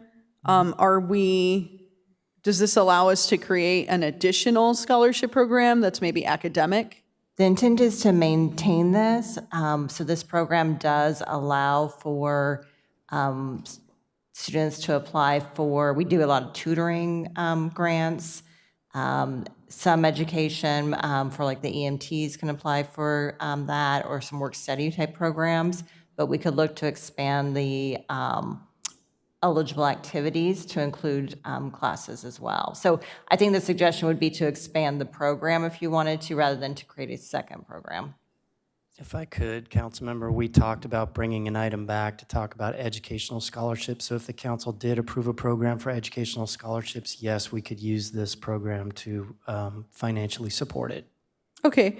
And so right now, if it were amendable to the majority of the council, we could say that we want to expand the eligibility for scholarships, and then that item could still come forward? Yes. So I think if it might be better if we just added that now. That's fine. So the maker of the motion is currently not present, so I'll go ahead but I do want to add that as a friendly amendment to the motion, because I would like to expand the eligibility.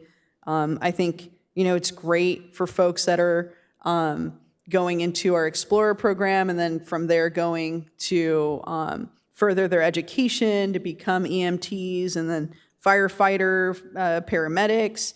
But I want to ensure that we are also just addressing folks that are going to other career technical training, certification programs,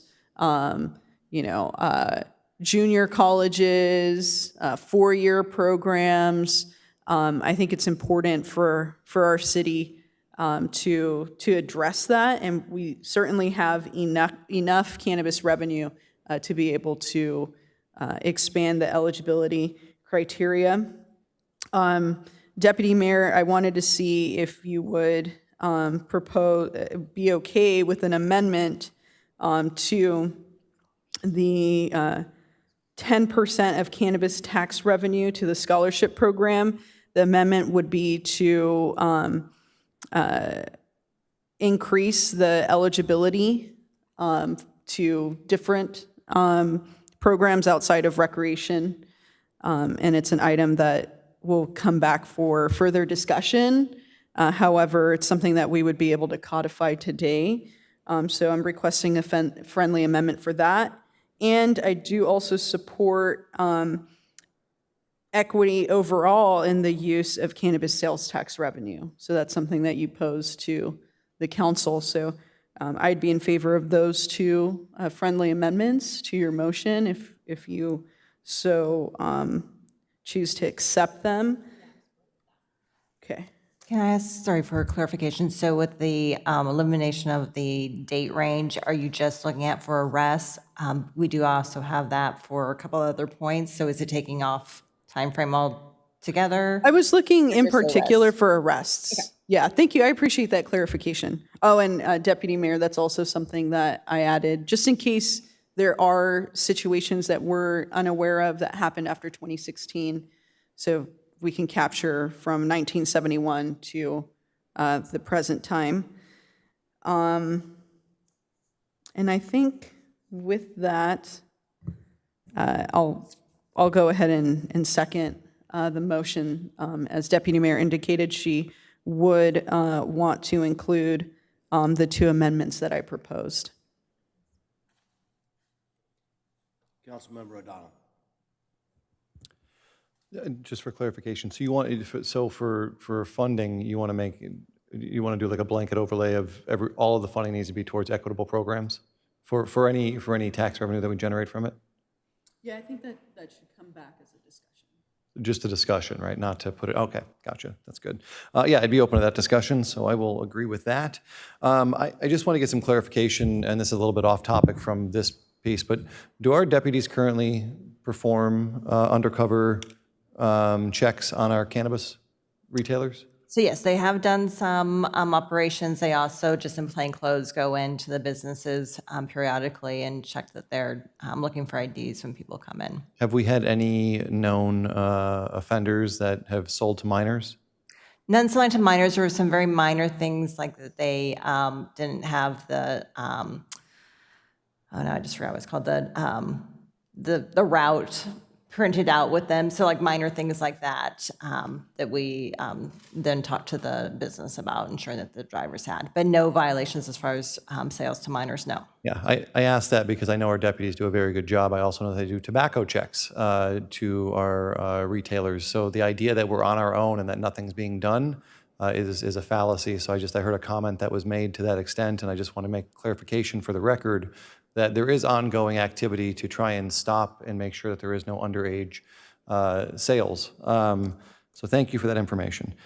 Do we know of any other cities that have implemented a similar program and what the success rate is for those individuals that qualify under an equity program? David, I'm going to have you respond to that.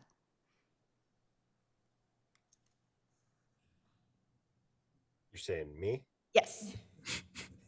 There are a lot of jurisdictions. I mean, the Oakland was the first one, and that was in, God, I think 2018, or 2017 probably. So there are many, there's not a set of data I can hand to you and say this amount of them end up becoming businesses. There are different experts that we could get you some comments from who've operated these programs in different cities. But yeah, I'd have to come back to you on any specific data. Yeah, and I see it built into this, and so I just want to be clear. Like, I just don't want to set people up for failure without the proper resources to be successful. Because it's one thing to hand over a pile of cash to somebody and say, "Hey, here you go run your business." But if we don't have the barriers in place to make sure, well, barriers is the wrong word.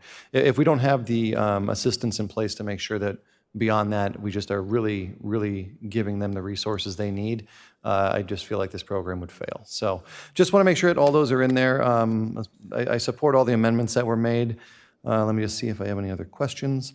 No, but my only other comment is I know that the 5 of us up here, well, 4 currently, all have our disagreements. There is no guise taking place. We are not trying to fool the public. There was a lot of work and time that went into this.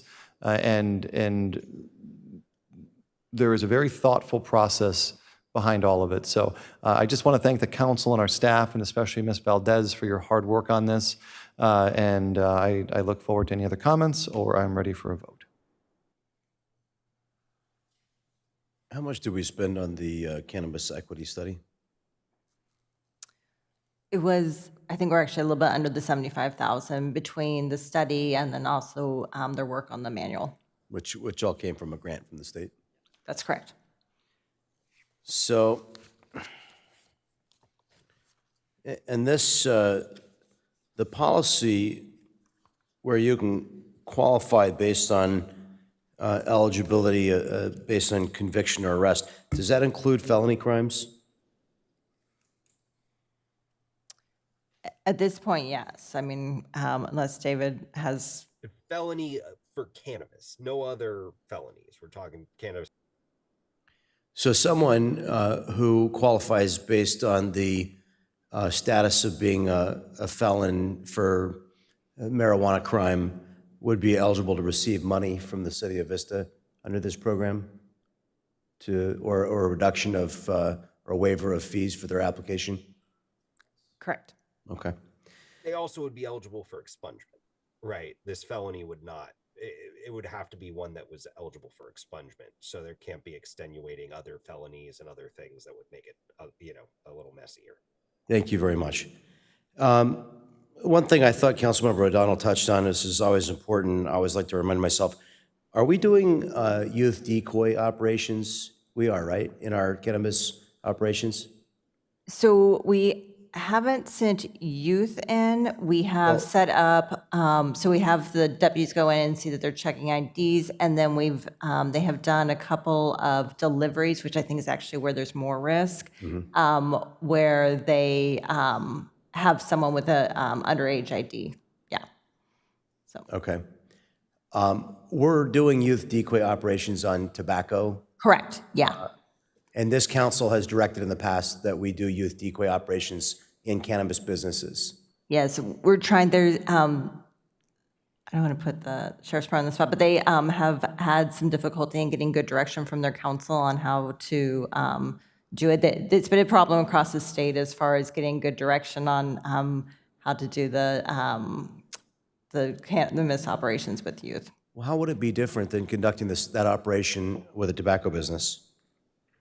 To be frank, a tobacco business, a youth can walk into the counter and interact with the person behind the counter to buy. That's where the decoy typically comes in. At a cannabis business, they get carded before they get in the door. Well, then simply the decoy would approach the door, and if Right, they're we could permitted do into the that. business, yeah, but this council has given direction in the past that we do that. Yeah. They are working on trying to do that, yes. Well, let's, is Captain Boyce here? Or is he? I mean, this is something that has come up a lot, and we've talked a lot about. So, and this direction was given before Captain Boyce, so this is not directed at you, Captain, but let's get the let out. I wish I had an answer for you. I don't know. This is new to me. I didn't work cops when this was a thing. Can you make this happen right away? I can look into it and see what the issue is. You've got youth decoys that are doing tobacco operations. Correct. We want to make this happen immediately. The council's already given direction for it for cannabis businesses. If cannabis businesses are turning these people away, they got nothing to fear. It seems simple. I'll talk with the deputies, see what the issue is. Can you make a report to the council as soon as possible of any Absolutely. impediments that stand in your way to implementing youth decoy operations for cannabis? Sure. No, Thank you, sir. No problem. Appreciate you. Yep. All right.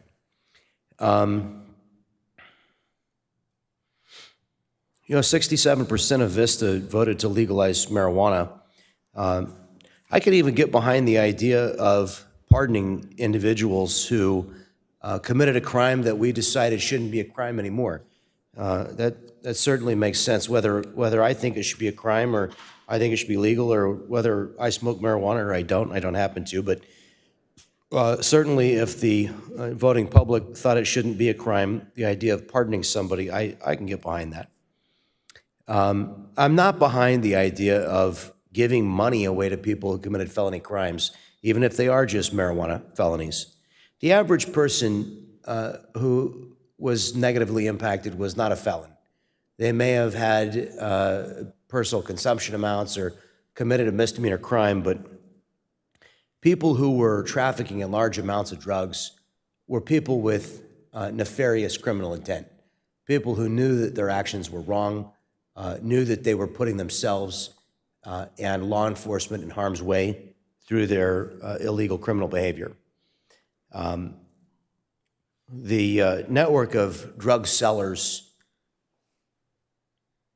has supported a elaborate network of violent crime, murder, and throughout the last 70 years. So while the impact of using marijuana, which has been recounted by our North Coastal Prevention Coalition, may be one thing, the impact of being a felonious trafficker is certainly much greater in the violent murder and injury.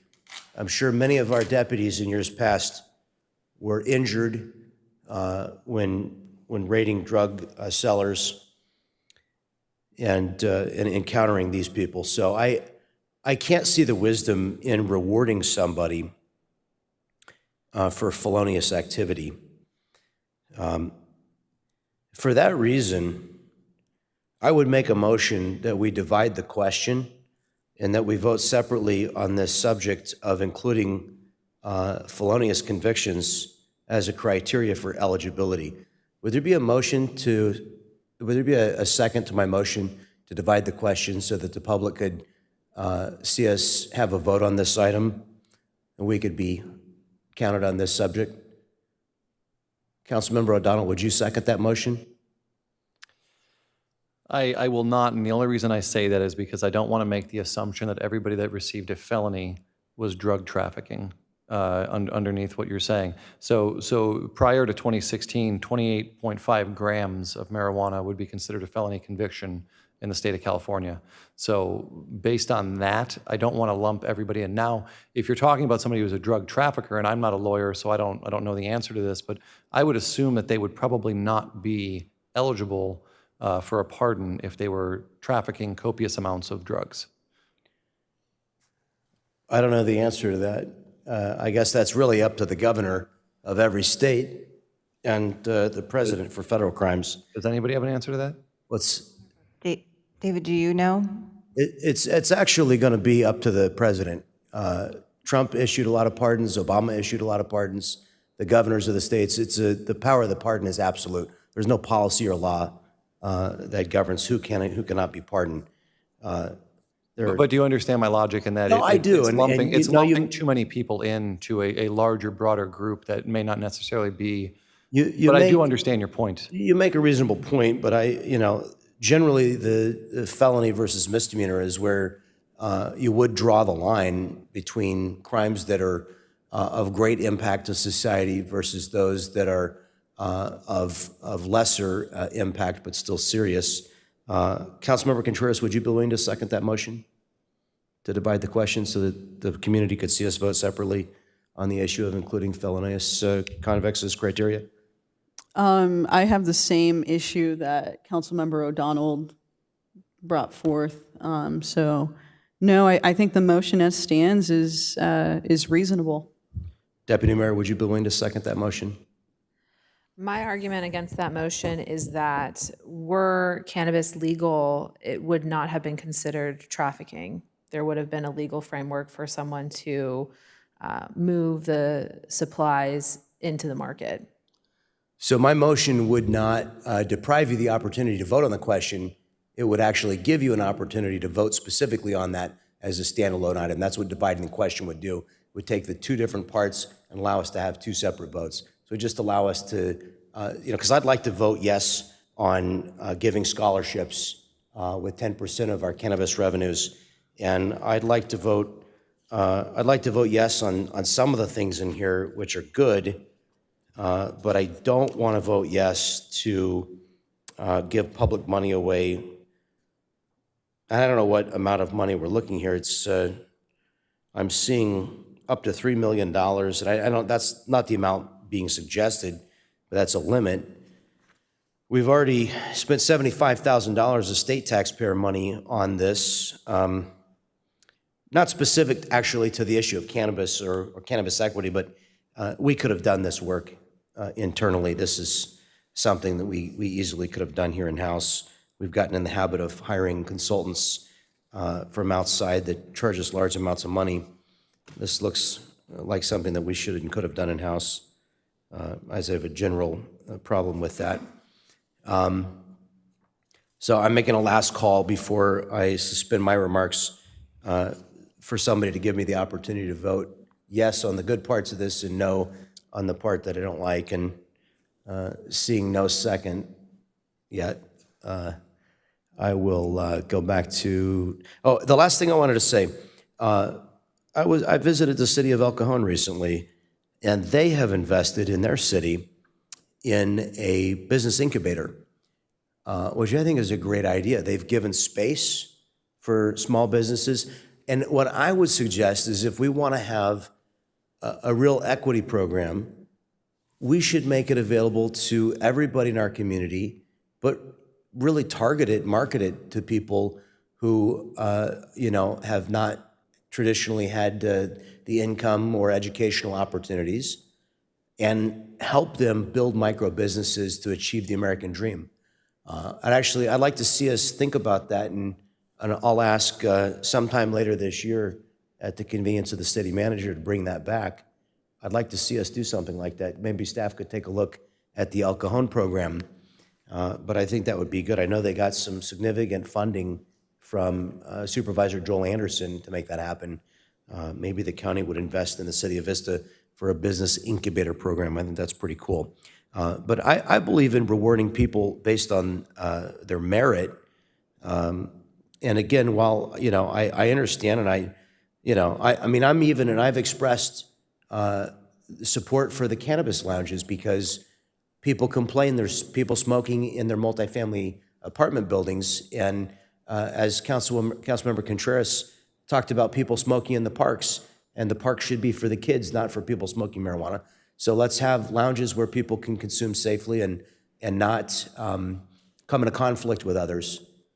I did want to say for the public that's watching that we're not discussing more dispensaries here, and that's something that I've heard repeatedly tonight.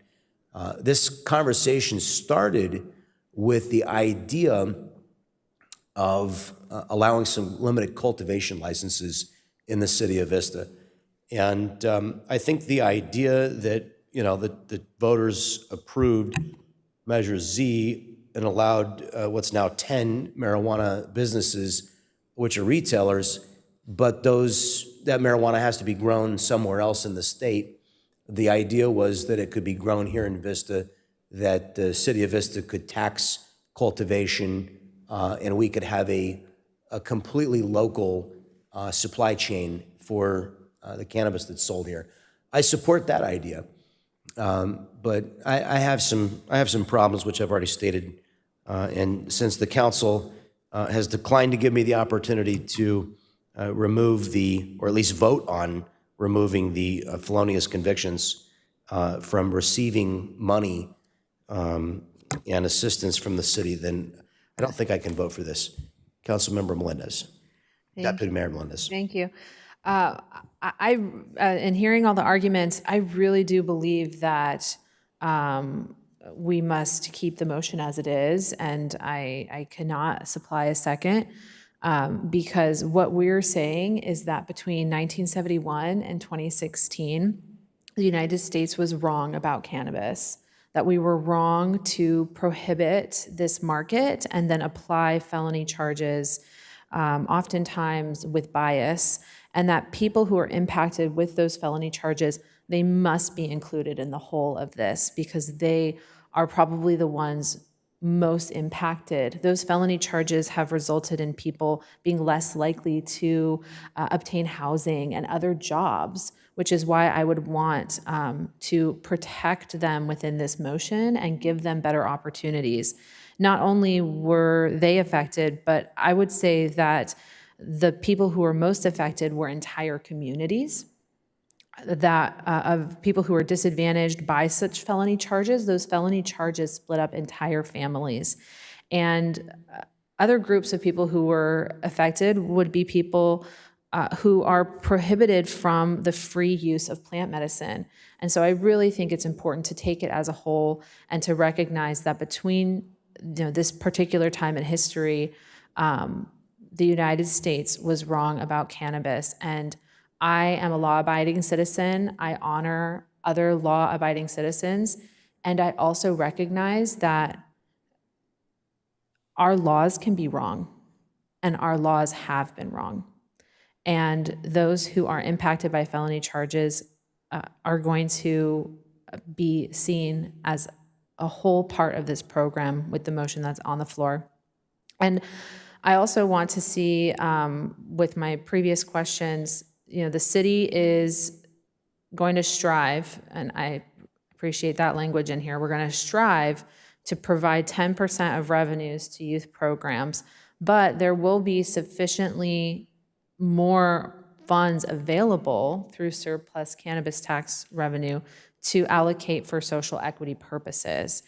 And so I wanted to see whether it's you, Mayor, or Councilmember O'Donnell, if there is an appetite to have this body hear a policy on the larger amount of cannabis revenues and what we would intend to use those revenues for. Oh, you did? I did not.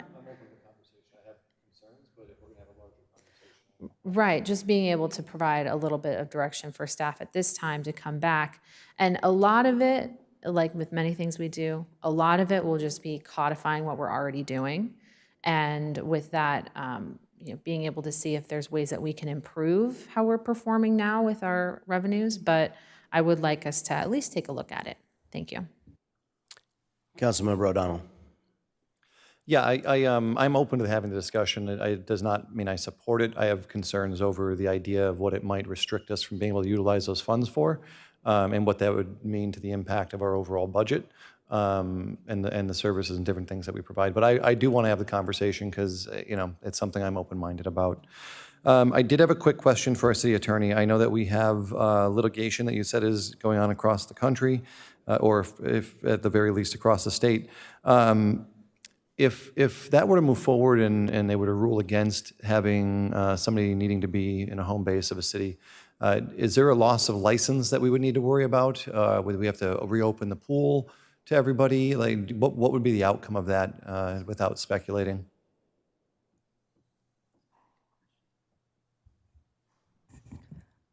It would be very difficult to say at this juncture what the result would be, because it would depend upon the court's ruling and how they came down on the illegality of any particular policy. In a worst-case scenario, we could be looking at re-examining potential licenses, I suppose, in a worst-case scenario. But at this point in time, we would follow and track the case law as this is developing, and we can report back as soon as something would be binding. I know I asked you not to speculate, but in your best legal opinion, do you think a worst-case scenario like that would play out? In the Ninth Circuit, none of the cases, the courts have not been as susceptible to the arguments as the other circuits. The only circuit that has come down in favor of these arguments is the Second Circuit. So right now, there's cases that are on remand to the lower federal courts to look at the dormant cause issue in particular. This happened last month that they got remanded. So we'll know within the next year or so, we should, what the outcome of those cases is. So based on timelines and for permitting in terms of licenses, I think we'll get direction from the courts before we would prejudice anyone that's received a license. I appreciate that answer. And then my other question is, and I know that we went over this not tonight, but in past meetings, what are the penalties if somebody was to sell to a minor a cannabis shop? The normal code enforcement requirements would apply. So if we're giving code notices, it would be 125, 250. So it's less than selling retail tobacco. Is that my understanding? What's the tobacco one? Is that higher? Yeah. Yeah, so we don't have, we need to bring that back before the council. Sure. And make those stricter, because I did not realize that they were so low. But I would definitely like to have a greater conversation about that as well. I just want to touch on something the mayor said, business incubator. I would love to learn more about that. Definitely could be supportive. Anything we can do to give a leg up to our residents and our citizens here in the city to potentially operate their own business, I am all for supporting. And I'm not saying this in a manner of jest. An abstention versus a no vote in protest is just as good, because I believe this item is going to pass. I believe it will too.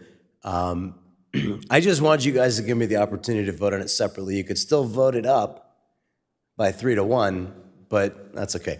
I just wanted to mention, Councilmember, on your point about our misdemeanor, or not our misdemeanor, our ordinance, we can still prosecute under the state law in addition to our city code, which would provide, I think, a more strenuous penalty. I don't know if probably none of us know what that is. Maybe our cops deputies know what it is, but there are other options for us other than the code. Councilmember Contreras. Yeah, I'm 100% in favor. At minimum, it should mirror our tobacco and go after all penalties, whatever they may be. That's a critical point. And actually, I really agree with the mayor's incubator assessment outside of cannabis. It sounds like you wanted it, and I'm totally in favor of that. Actually, if you roll back the tape of the public meeting the last time we spoke about the Cannabis Equity Program, I talked about potentially, can we partner with the chamber so folks can get the business acumen that they need, and it could be a type of incubator. But outside of the discussion of cannabis, I think that is a fantastic recommendation. And, there's a lot of folks that even want to do the street vending and they have no idea how to do that. So I think for a future discussion, that would be great to really get into that and then provide services, bilingual services where folks can really, get all their paperwork in order. But that's it. Thanks. Okay, we have a motion and a second. Please cast your votes.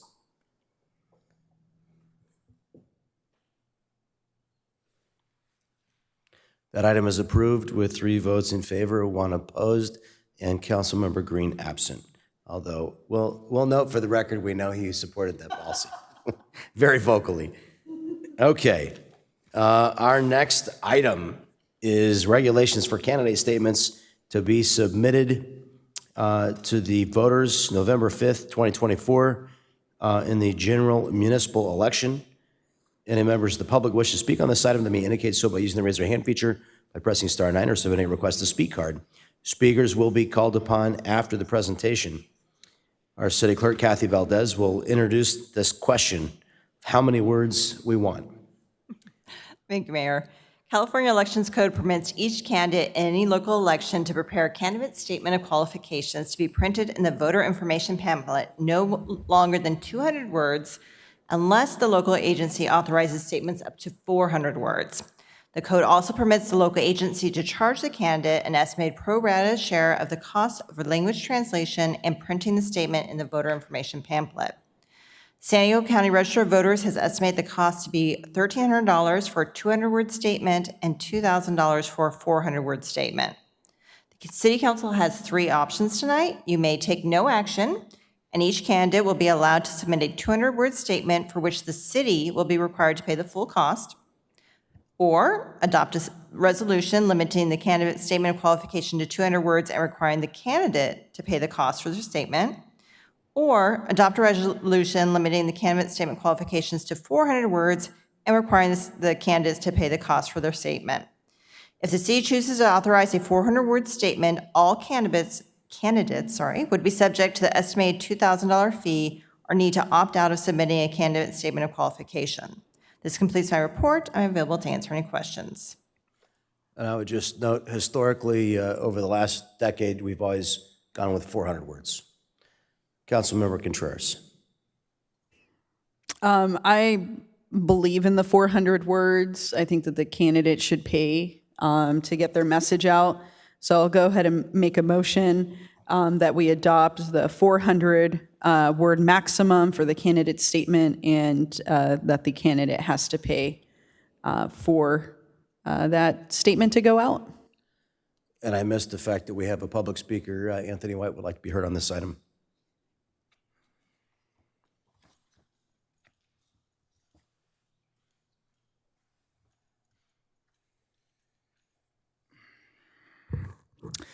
Good evening again. I'm Anthony White, and I'm speaking as a candidate for the Vista City Council for the 2nd District.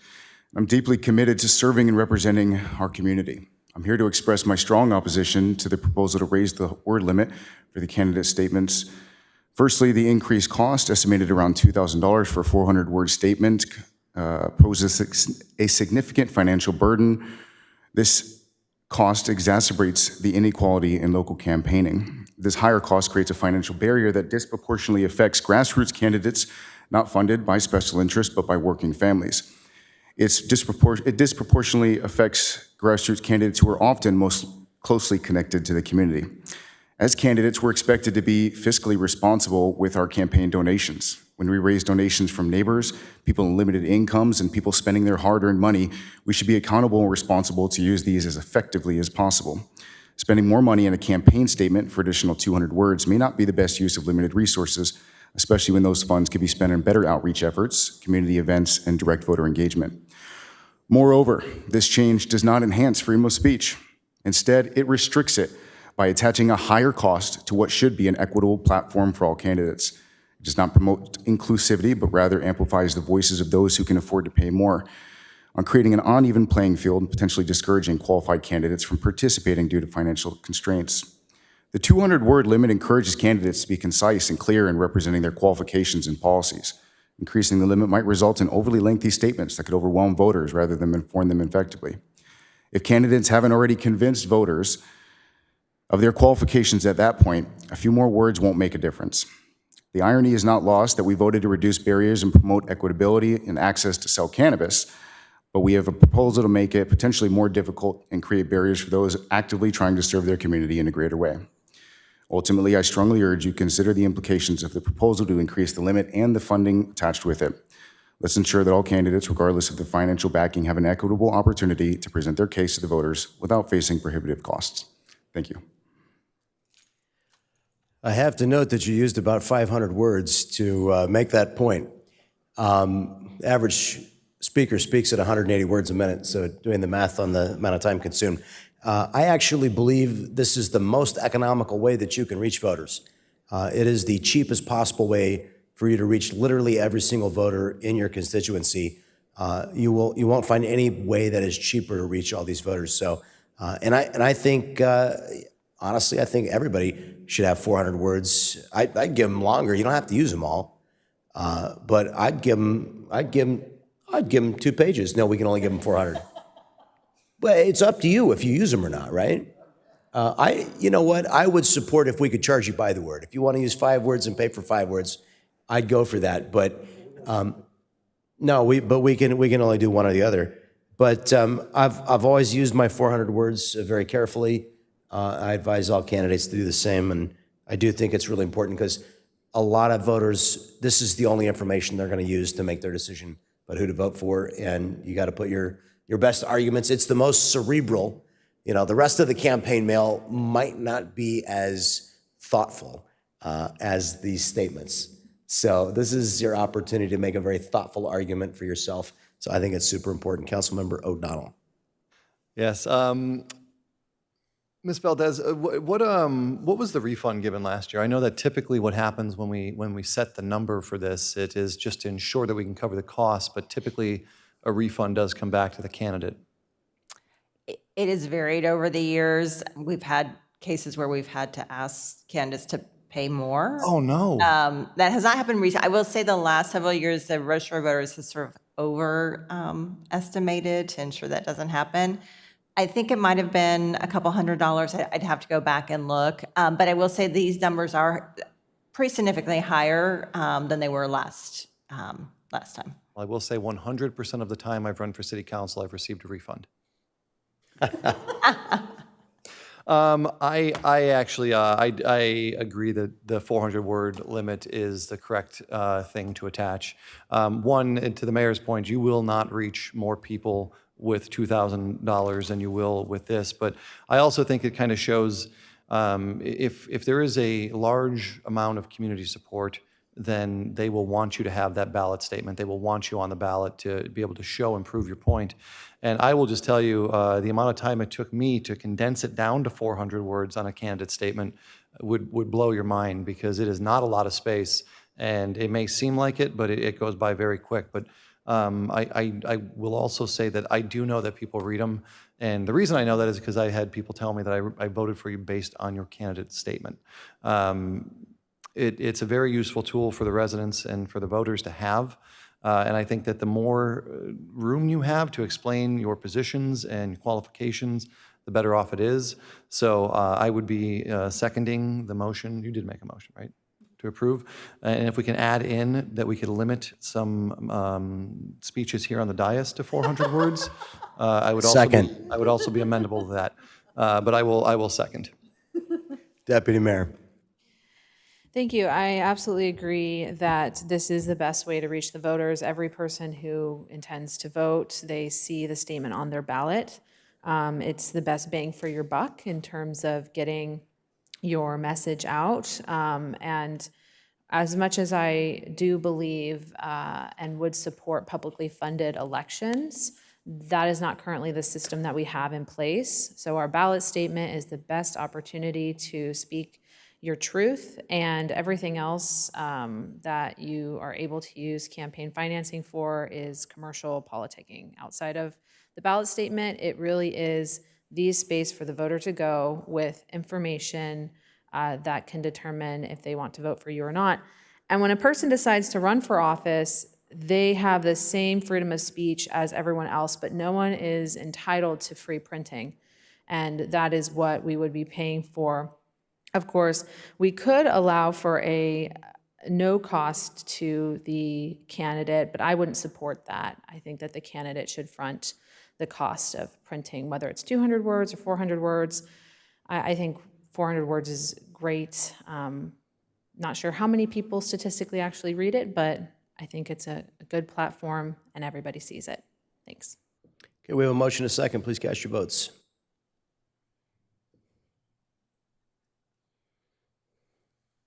That item passes unanimously with Councilmember Green absent. Our final item this evening, determining the process to resolve a tie vote, which it sometimes could happen, although the mathematical probabilities are extremely rare. But resolving a tie vote for a general municipal election, November 5, 2024. If any members of the public wish to speak on this item, they may indicate so by using the raise their hand feature, pressing star 9, or submitting a request to speak card at this time. Speakers will be called upon after the presentation. City Clerk Kathy Valdez will introduce this item. Thank you, Mayor. California Elections Code provides that a tie vote is to be determined by the Elections Board, in our case, the County Board of Supervisors, by lot, unless the City Council adopts a resolution providing for a special runoff election prior to the election. The County Board of Supervisors may determine a tie vote by flipping a coin, drawing a name from a bowl, or some other method of chance. The Elections Code allows a legislative body within San Diego County to choose to have an all-mail ballot election to fill a vacancy on the City Council. San Diego County Register of Voters estimates the cost of holding a special election by an all-mail ballot to be between $300,000 and $500,000, and the cost to hold a special standalone election to be between $400,000 and $600,000. A City Council resolution is required to provide for a special runoff election to be held to fill a vacancy on the City Council in the event of a tie vote, and to specify if it would be conducted by an all-mail ballot or a standalone election. No City Council action is required to provide for a tie vote to be determined by the Elections Board by lot. That completes my report. I'm available to answer any questions. Now, if an election is that close and the candidate wants to pay for a recount, it has to come up tied again, right? If there's a recount and then one of the candidates prevails, then there's no need for a tie vote. It's only if a recount produces a tie vote again.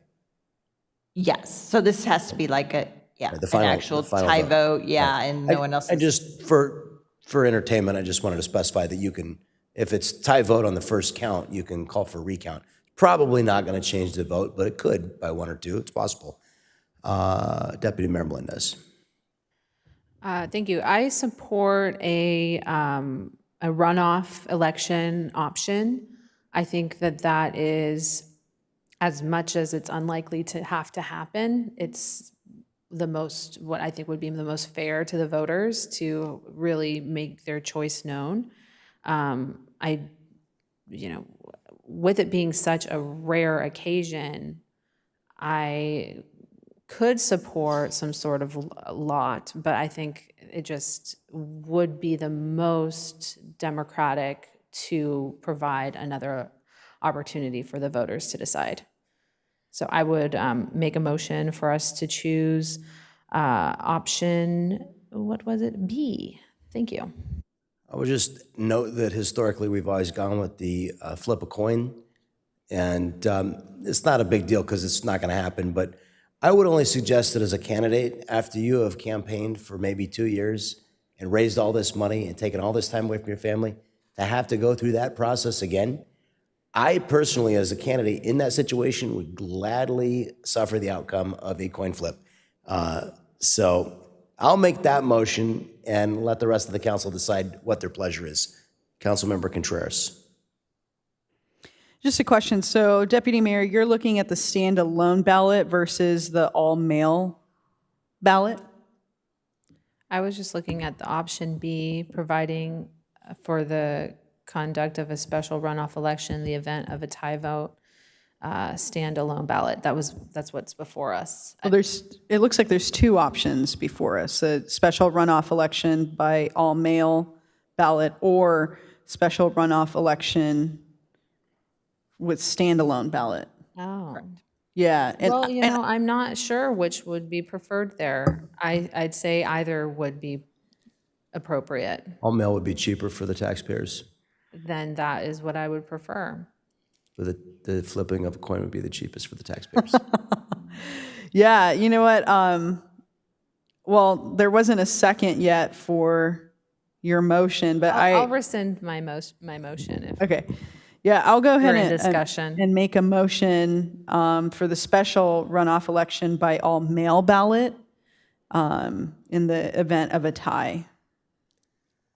For the decision, Councilmember O'Donnell. Well, speaking of ties, I'm going to go ahead and disagree with both of you. Because I think that after a long, long election and the cost of running an election, to run another one, especially if the community voted in a genuine tie, there is nothing more than you can do, in my opinion, than a coin flip. I will tell you, a friend of mine who ran for Jackson County Board in the state of Illinois did have a tie, but it was only like 127 votes apiece. It was a small election, and they had to pull cards, and he pulled a 2.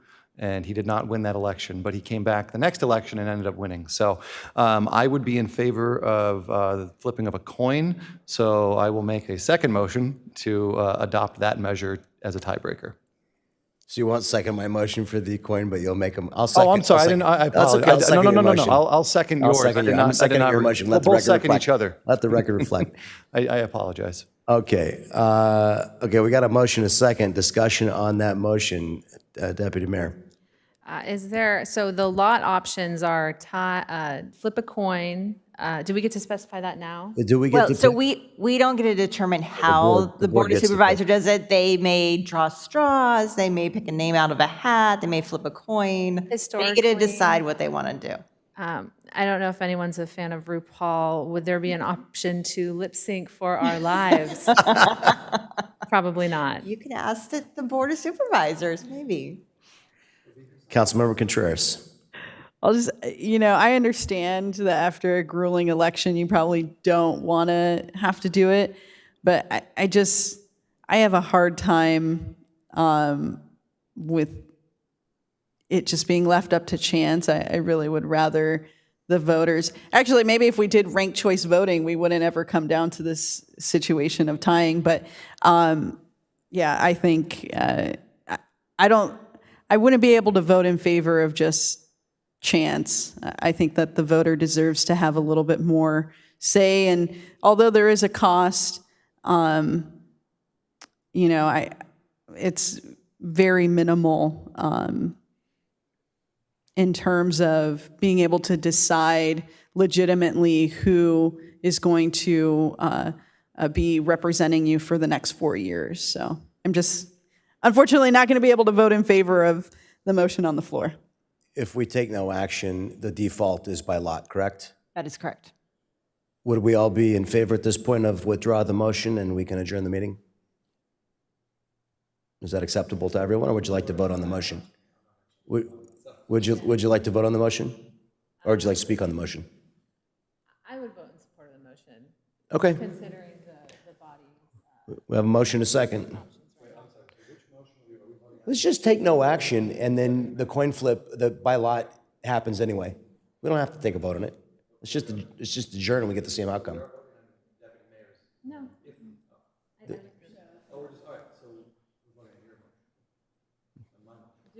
Or if we don't vote on anything, we get the coin flip. Due to lack of consensus, we might as well just. In other words, we need a motion to not coin flip. If we just want a coin flip, we don't have to vote on it. If you want to vote on it, let's vote on it. Doesn't matter to me. The motion is second. Please cast your votes. We have a motion is second. Please cast your votes. Yes. But if we didn't vote on this, we would have a coin flip either way. You want to withdraw it? Are we okay with that? Motion withdrawn. We're adjourned. No, we have oral comments. We don't have any more oral comments. We have comments from staff. We have any comments from our deputy city clerk? City clerk? Council? City manager? Councilmember O'Donnell? Yes, let me find all my stuff. Thank you to staff, as always. You're all amazing. I just want to point that out. This has been a very fun evening. Thank you to this council for a very lively discussion and fun time, minus the semantics over litigation and law. But we'll get an answer to that, I am confident, very soon. Just very quickly want to remind everybody on Sunday, June 30th at 12:30 p.m., right across the hall from here in the Morris Vance Community Room. I will be hosting a town hall with guest speaker Jim Desmond regarding Green Oak Ranch. So please show up and voice any concerns or support you have. It should be a rather lively discussion, I imagine. I also just want to wish my wife, Allie, a happy belated anniversary and also a happy early birthday. She'll be celebrating her birthday in July, mid-July. So just want to give her a big shout out, let her know I love her, and our son, Caleb. Also, as I said, thank you all for the very entertaining discussion tonight, and I hope you all have a great night. Councilmember Contreras. All right, reports from North County Transit District. We have a balanced budget and we passed it.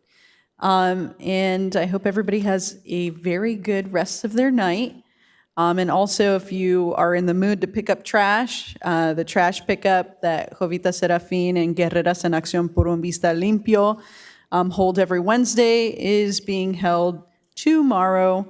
If you do have any questions as to how to participate, you can reach out to me, you can reach out to Jovita, you can also DM them on social media, Guerreras en Acción por un Vista Limpio. Thanks, everybody have a very, very good night. Deputy Mayor. No more comments from me. Hope everyone has a good night. Thank you. Thank you very much, everyone. We are adjourned.